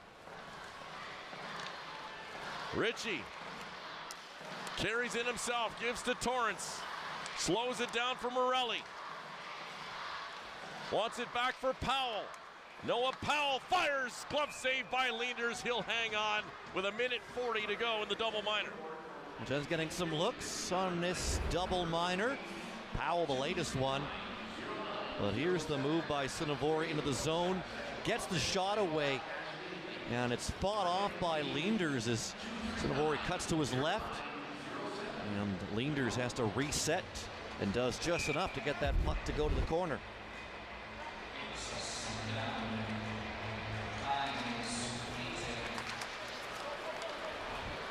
Face-off controlled by the Bulldogs and fought down the ice. And the captain, Patrick Thomas.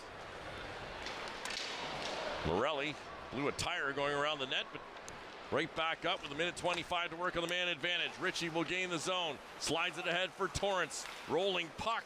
Lost the handle. Ritchie, though, able to keep it in. Across the zone. One-timer. And I'm not sure if Leanders got a piece of that or the post. But Powell had all of that. Here's Thomas the other way. Short-handed. A big save by Oster. Minute left in the man advantage. And the top power play unit looks a bit tired, but they remain out. Powell, rink wide. Torrance looking in front for Ritchie. It's blocked by Protz. Sent around the zone. Powell will take it. Sets it up to Morelli. Down for Barlow, back for Morelli. Pulled back the one-timer to Barlow. Barlow, Morelli fires it wide. Rebound off the end boards, cleared by the stick of Hamara with 30 seconds left in the double minor. Would be a huge kill right now for the Bulldogs as Ritchie got tied up at the bench with the player changing, and I think both are going to be sent off, Van Acker and Ritchie, as they were pushing and shoving.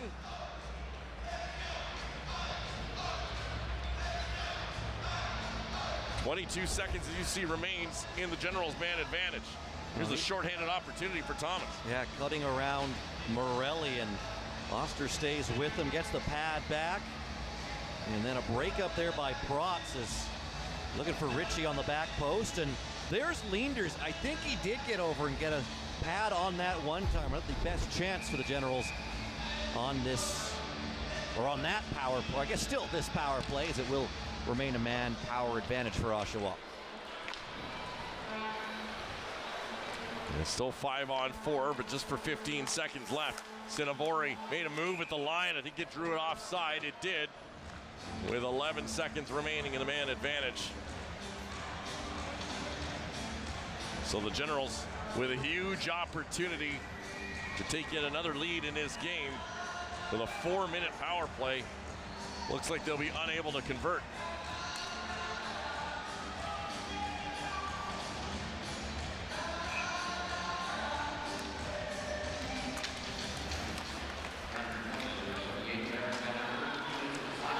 Gibson trying to cut around Protz. Puck ends up in the corner. Gibson will continue in on the forecheck.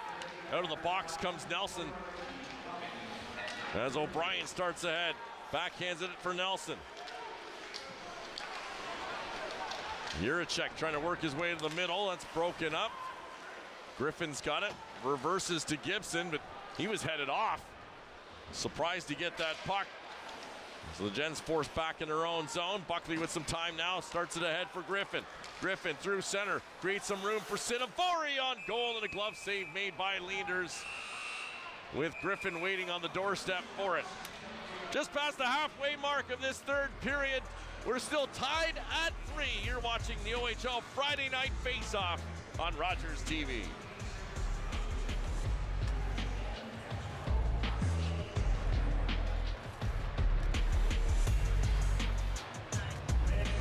You're watching an interesting local show on Rogers TV and you want to know more, that's when you head to rogerstv.com. Our website provides more information about our programs, our hosts, our schedule, and about how you too can get involved with Rogers TV. Visit us online at rogerstv.com. Hello, my next guest is the Honorable Todd McCarthy, the MPP for Durham Region. We'll find out what life at Queen's Park and politics in general is like. Join us and learn the story behind the person right here on Rogers TV. Every year, dozens of Canadians are killed or seriously injured because they take risks around railway tracks. Talk to your loved ones about rail safety. Visit stoptracktragedies.ca. Look at Zachary Sandu returning to the Generals lineup this weekend after missing last Sunday's game. He was out with an illness. He'll be a big part of this Generals team down the stretch run, the defensive group. Well, he's going to find himself on the highlight reel tonight, but not for the reason he wants to be, as he was robbed in that second period by Ryerson Leanders. Face-off win by the Generals. Morelli from the point. He was looking for the tip from Martin. It just goes wide. Martin in the corner with it. Using that big long reach down for Franson. He turns away from the check. Franson trying to center out front to Rogowski. Didn't make it through. Avery had him pinned. And now skating away with it, Rossetto. Looks for O'Donnell. Aiden O'Donnell couldn't slash through. Penalty now coming to the Generals behind the play. And as it's touched up, we'll get the call. It's a roughing penalty to Ethan Martin. And so after the Generals unable to score on the man advantage, the Bulldogs will get their opportunity. 1 for 1 so far. Cole Brown, power play goal early in the second period. And can the Generals match the big kill the Bulldogs just pulled off? Bulldogs are 10 for 27 now in the season series. I mentioned before, although they're 25.5% accurate on the power play, good for 5th in the OHL. Away from Brantford, they roll it almost 35%. Although they are missing Nick Lardis, who's tied for the league lead in power play goals, out with an illness tonight. Didn't stop Cole Brown from scoring on the more man advantage in the second period. So after a huge kill from the Bulldogs, a big one now for the Gens. Juracek will skate it right up the middle. Gives to Patrick Thomas. Trying to slide it back for Juracek. Broken up by Gibson. He'll send it down the ice.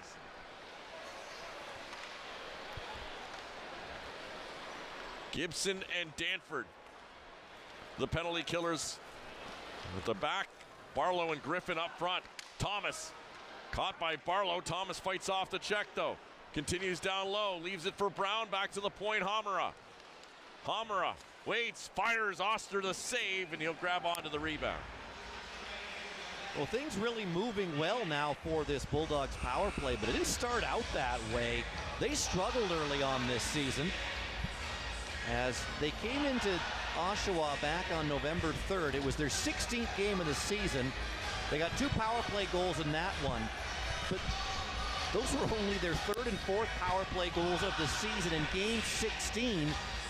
And 3 of their first 4 actually came against the Generals, but they have really turned things around on the man advantage.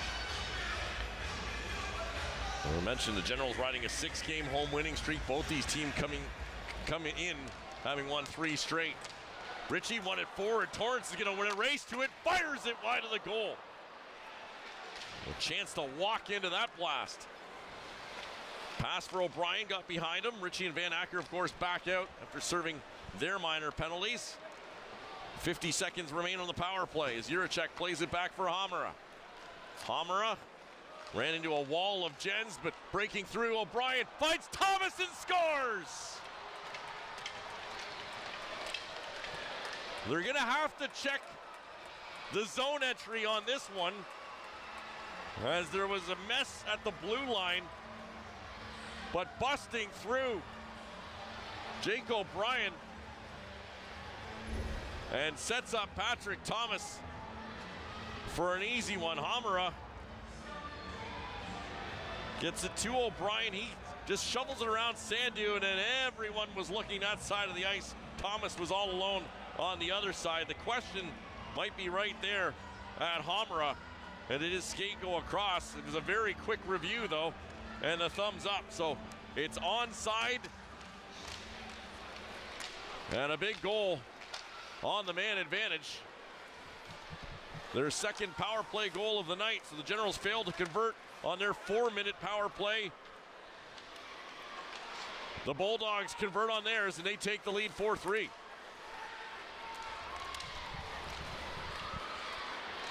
Hamara. Shot goes off of Gibson. Centered out front. Hamara gets it right back. Holds it to the line. O'Donnell behind the net. Looking for Sherna. That's broken up by Powell. He'll lift it out to centers. Shoveled ahead by Budnick, and he'll carry it in himself. Takes a shot, goes wide of the goal to carry him all the way back out to center. 4-3, the Bulldogs lead. Just over 7 minutes remaining in this third period, but don't go anywhere. As we mentioned, this is the 6th game of the season series. Every game has had a winner score at least 5 goals. Here's Griffin. O'Donnell. Cinnavori couldn't hold the line, almost gave it away. Morelli gets it right back in to Cinnavori. Looks in front, scores!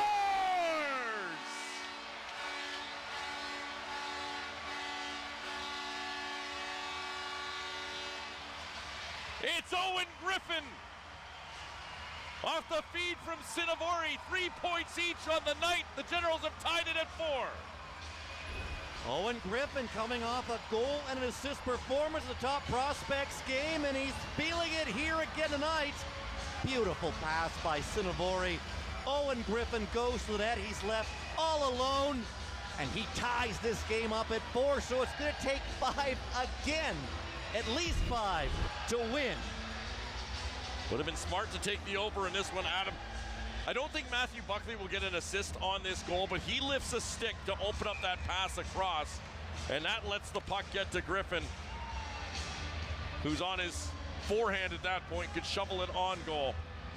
6:49 to go, right back to evens.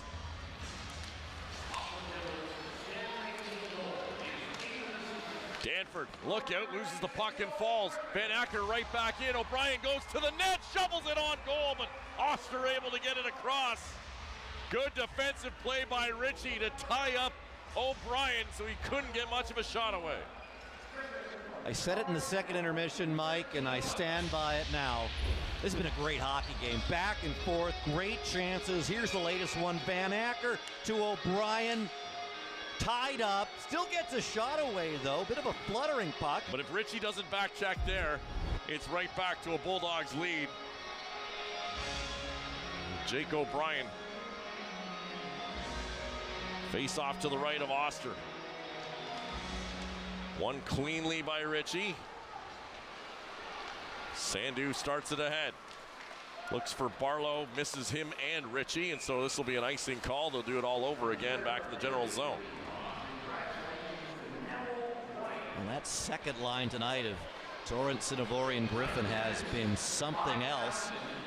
So Griffin now 3 points this evening, and that is actually a new career best. First 3-point game in the OHL for Owen Griffin. Coming off a couple of points in the top prospects game too. Just slid in the top 200. The North American skaters might be moving up.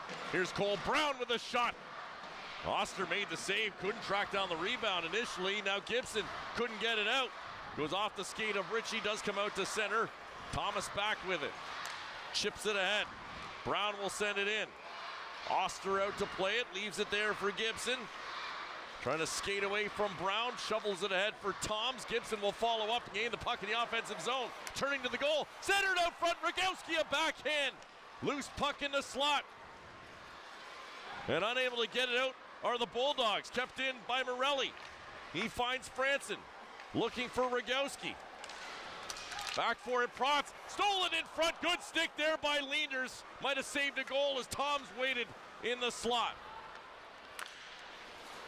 Thomas will find Nelson, and Noah Nelson will carry it ahead. Long shot in and out of the glove of Oster. Drops it down for Franson, shovels it around the boards. Near side is Morelli.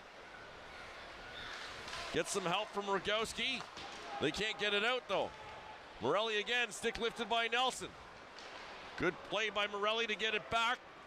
Pins Nelson to the boards. Chen gives it to Avery, slides it around for Jiricek, but it got by him. Will go all the way back down the Bulldogs' end with 5 minutes to go in this third period.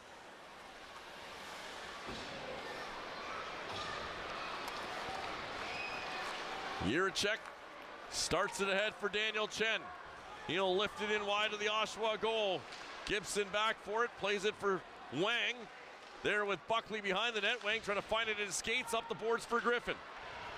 Griffin, Buckley, and Cinnavori responsible for 3 of the Generals' goals tonight. And Cinnavori's got it again. Down behind the net for Buckley. Griffin waits in the slot, now heads behind the goal and gets the puck. Looks back to the point. Wang across the blue line for Gibson. Gibson throws it on goal. And with Cinnavori on the doorstep, Leanders makes the save and will hang on. We'll get the TV timeout. We're tied at 4s. What a beauty on the OHL Friday Night Faceoff. This is Rogers TV.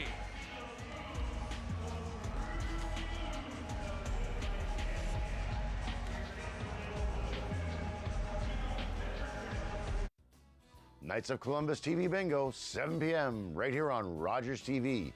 Buy your tickets from your local merchants for your chance to win up to $5,000 every Tuesday at 7 p.m. right here on Rogers TV.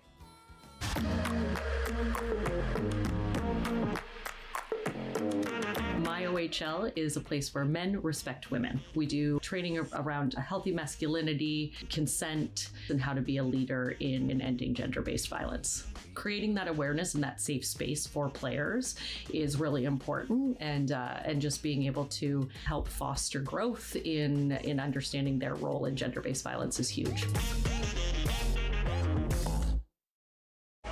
Colby Barlow and the Oshawa Generals looking to take the lead one more time after tying it up at 4s. Face-off win in the offensive zone. Gibson round the boards for Ritchie behind the goal. Protects in the corner, skates it to the slot. Ritchie's on his backhand, hooks it back to Gibson. Back for Ritchie. Can't slide it on goal, broken up, and Van Acker starts back the other way. Pass too far for O'Brien. Steals a puck though. Here's Jake O'Brien to the slot. Stopped by Oster. And Barlow sent O'Brien to the ice after he shot it. Ritchie will backhand it in. Leanders plays it ahead. Testa couldn't control. Sent out front. Barlow turns and fires. That's off a leg and wide. And Ritchie got taken down in front by Van Acker. Turning with it, Jiricek slides it up the boards for Van Acker. Weaves his way to center. Merrick Van Acker, the Chicago first rounder, shoved to the boards by Sandu. Danford back for it. And the Maple Leafs prospect plays ahead for Griffin. Owen Griffin leaves it for Buckley. Buckley controls, down for Griffin. Chance to walk out front, he fires it high and wide. Danford couldn't get it, but Griffin will keep it in across the blue line for Sandu. Cinnavori as the crowd gets chanting now. Down for Sandu. Around the net. Back at the point is Danford. Danford, long shot, looking for a tip. Griffin races towards it. Budnick got to it first. Generals will dig away at it. Now Budnick slides it to Cole Brown. Out to Thomas, and he'll bang it into the Oshawa end. Back for it is Sandu. Settles the puck down, 2.5 minutes to go in regulation. Danford leaves it for Morelli. He'll set up. Generals complete a line change. Luca Morelli gets to center, sends it in. Chasing after it, Rogowski. Jiricek falls. Recovers, though, to get the puck away from Franson, who laid a big hit on Cole Brown. Dropped the shoulder into his chest. Bulldogs send it ahead to the Oshawa line. D'Amato turns with it there. Quick up, Franson gains the line. Loses the puck to Hamara. Hamara takes it behind his net. He and Franson all tied up. Bulldogs come away with the puck, just send it out to center though. Morelli turns with it there. Under pressure, skates it out to center. Tom's knocked down. Cinnavori following up. Here's Lauri Cinnavori, shot deflected up and out of play with 1:37 to go, and it really seems like the Bulldogs on their heels in the last couple of minutes as the momentum swings once again. They'd have a good chance a few moments ago, though, as Van Acker starts the breakout. Gibson gets back to the puck, but gives it away to O'Brien, and O'Brien makes his way in, but Jacob Oster, a big stop there to keep this a tie game, and then Harrison Franzen running over Cole Brown. Face-off coming up to the right of Leenders. Cinnavori's out with Torrance and Powell now. Puck kept in at the point by Wang. His shot, though, deflected by Van Acker. Wang in retreat. Van Acker gets onside. Here's O'Brien. Pulls it to the middle and through his legs, got a shot away. Generals start back the other way. Torrance wants to sift it ahead for Cinnavori. Gibson at his own blue line finds Torrance. Gens want to get it deep. They do. Barlow and Ritchie expect them to jump out over the boards as this puck goes out of play. Face-off will remain in the Bulldog zone. We'll see if we get a timeout with 68 seconds remaining on the clock. That's one of the Generals with a three-point night, Lauri Cinnavori. Goal and 2 assists for him.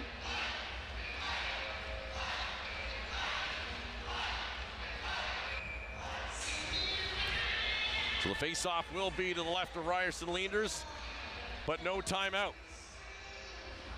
Ritchie, Buckley, and Barlow. Barlow trying to chase down a puck. Hamra got it by him. Barlow lifts the stick, though, gains the zone, but lost the handle on it. Cherno will throw it the other way behind the Oshawa goal. Danford back, plays it for Barlow. Barlow slides it through the legs dangerously, gives to Sandu. Now Danford gains center, last minute of play in the third period. Tie game, kept at the point by Sandu. Hamra beside his net. Ritchie quickly steals the puck from him. Here's Barlow. Looks out front, goes back to the point to Danford. Across for Sandu. Sandu gets around Cherno into the corner. Sandu centers in front. Danford for the point. Save made by Leenders. Sandu along the boards, in behind the goal. Lifting a stick is Ritchie. Brown will find it, can't get it out. Buckley trying to keep it in. Does. Centers out front. Here's Barlow in the slot. 13 seconds remaining. Sandu a shot. Shoveled it wide. Danford towards the goal. That one goes wide. 7 seconds left for Sandu. Throws it out front. Rebound is there. Shoveled out to center. And regulation will expire with the Generals pressing. Each team gets the point. Generals will take over first place in the Eastern Conference, and they'll play for the extra. Well, they wanted to end this in regulation. They had a lot of looks late. Danford, the shot, stopped by Leenders. And they would keep pressing right down to the final buzzer. Some good work along the boards. But Leenders and the Bulldogs would bend, not break, and they will take home a point. They will now look for the second. They'll do it in 3-on-3. Again, no Seneca suspension, no Lardis illness. Both teams missing their top scorers. Here's a look at the third period highlights. What a wild frame it was. Teams started the third period tied at 3. The Generals will get some chances. And they'd get a power play, but it was instead a power play by the Bulldogs. Patrick Thomas, after the Gens couldn't score on a 4-minute man advantage, the Bulldogs come back and score on theirs. The Generals would press, though. And less than 2 minutes later, they would find the equalizer again. Owen Griffin, third point of the game. From there, the goaltenders locked it down, Oster and Leenders. So to 3-on-3 overtime we go. Generals going beyond regulation for the 8th time this season. In overtime, they are 1-2. The Bulldogs going to overtime for the 12th time. They are 4-4 in the extra frame. 3-0 in the shootout. Well, the Generals are 3-1 in the shootout. Well, the season series has gone to one overtime before it ended up in a shootout, a Brantford win. 3-game winning streaks on the line for both teams. A 6-game winning streak on home ice for the Generals on the line as well. It's the Bulldogs who will control first. Juracek. Out there with Protz and O'Brien. Barlow, Ritchie, and Morelli for the Gens. Protz gives it to Juracek. Shovels it ahead. Ritchie will jump in front of that, though, and the Gens gain control right back. Here's Callum Ritchie. Will he do it himself? Ritchie, one-on-one, knocks the stick out of the hand of Protz. Ritchie to the net. What a play by Ritchie. Fed the puck to Protz, then knocked the stick out of his hands. Morelli now trying to dig a puck free in the corner. Pins Protz to the boards. Barlow will come up with it. And he'll skate it back into the neutral zone. Allows Morelli to change as Gibson jumps on. Barlow will skate it ahead now. Here's Colby Barlow. Drags and fires Leenders to save. And he'll force a face-off. Well, in the immortal words of Jack Armstrong, get that garbage out of here as Ritchie knocks the stick out of Protz's hand, goes around him, cuts back, and chips that shot on goal. Leenders makes the save, but Ritchie, another dazzling offensive display. You kind of hear the Bulldogs bench calling for a slash. And the complaints they would have had should that have gone in. Generals control the faceoff. Gibson will walk ahead. Blocker save made by Leenders. Thomas battling against Cinnavori. Powell out there as well. Back is Hamara. With Thomas and Van Acker. Tomas Hamara gains the Oshawa line. Now peels back. Keeping an eye on him is Cinnavori. Hamara across for Van Acker. And Van Acker will skate it into the zone. Drops it off for Patrick Thomas. Thomas back for Van Acker. Powell keeping an eye on him. Thomas sets a pick. Van Acker to the slot. Goes between the legs and shot it over top of the goal. Here's a chance out front. Hammer on the backhand. That one hit the leg of Powell.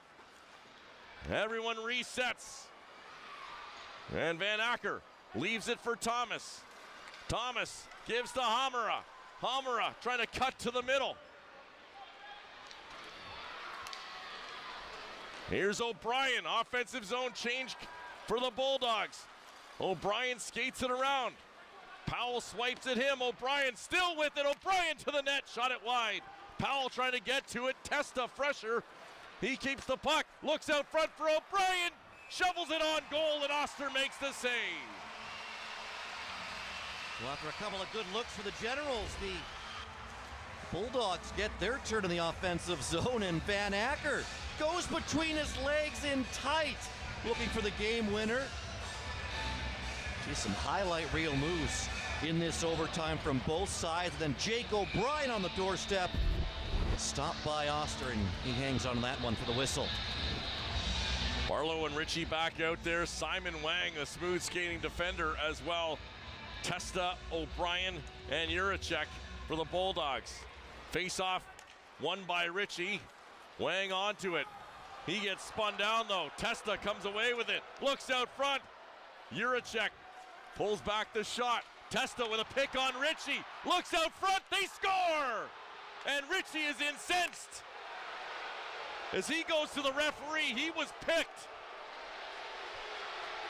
And neither referee called it. And the Generals can't believe it. The Bulldogs celebrate. It was a clear pick. And it went uncalled nowhere near the puck. And the refs are looking at it on it now at the screen. Don't think there's anything they can do, but it's a clear miss as Ritchie got picked by Testa.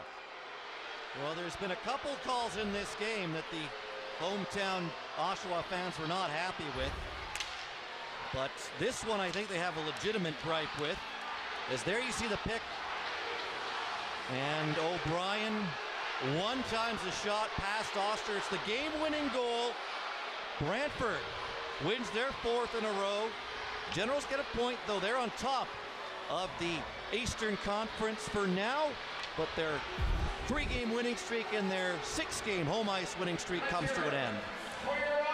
Well, I'll give Darcy Birchall credit. He's going over to Brad Malone to give the explanation. And Brad Malone doing his best to cover up so no one can read lips. I can't imagine it's a pleasant conversation for him. And I'm sure he's probably saying, I know I'm a rookie coach, but you can't let that go. That is a clear infraction. As Richie was sent down, the referees will skate off to a chorus of boos. The Gens fans not happy with this one. The Bulldogs skate away with a 5-4 overtime win. We'll be back to wrap it up. You're watching Oshawa Generals hockey. It's the OHL Friday Night Faceoff on Rogers TV.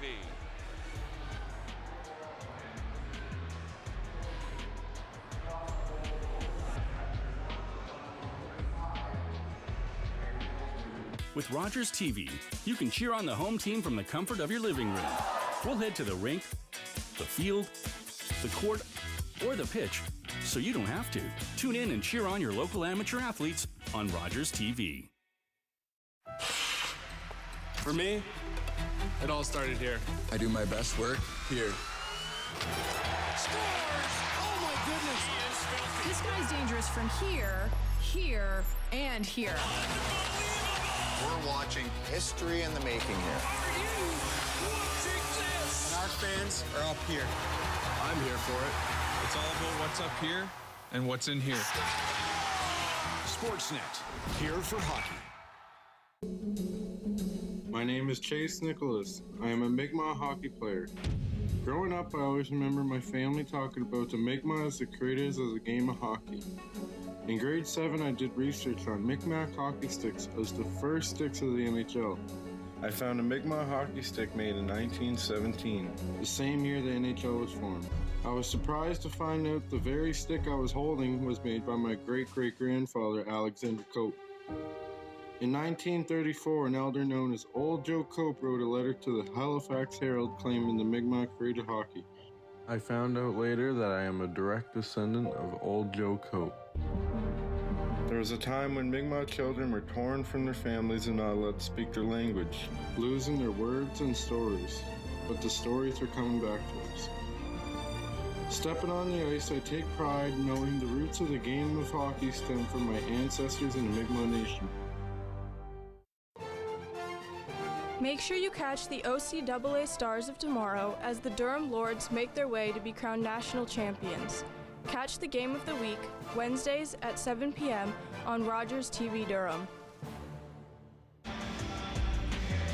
Well, it was billed as a great East Division battle for the Friday Night Faceoff on the OHL, and it certainly lived up to the billing. A 5-4 overtime victory for the Brantford Bulldogs, but it comes with a bit of controversy at the end of this game with a apparent pick that the Generals weren't happy about. No, and it led directly to the game-winning goal, the pick on Callum Ritchie, and just seconds later, it's Jake O'Brien scoring to send his Bulldogs home with a 5-4 victory. Here's a look at the play again.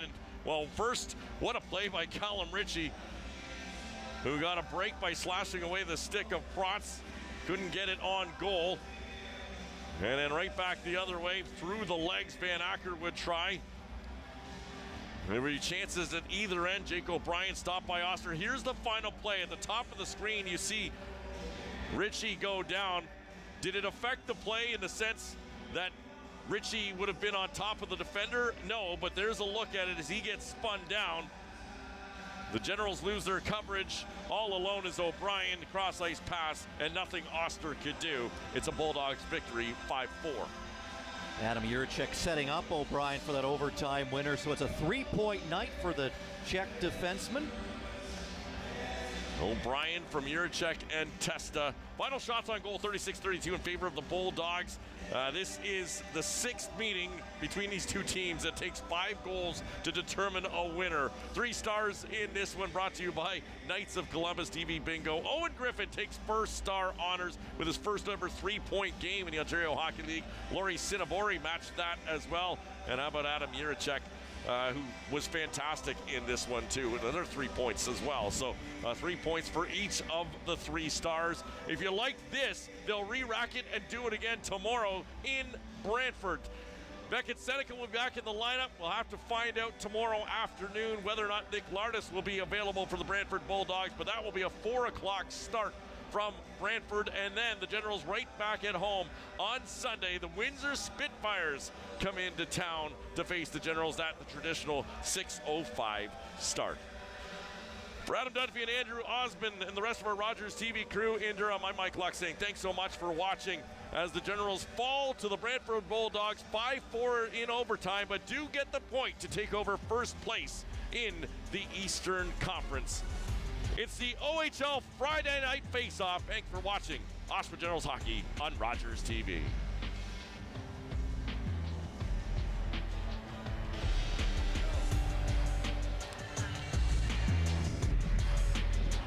Yeah.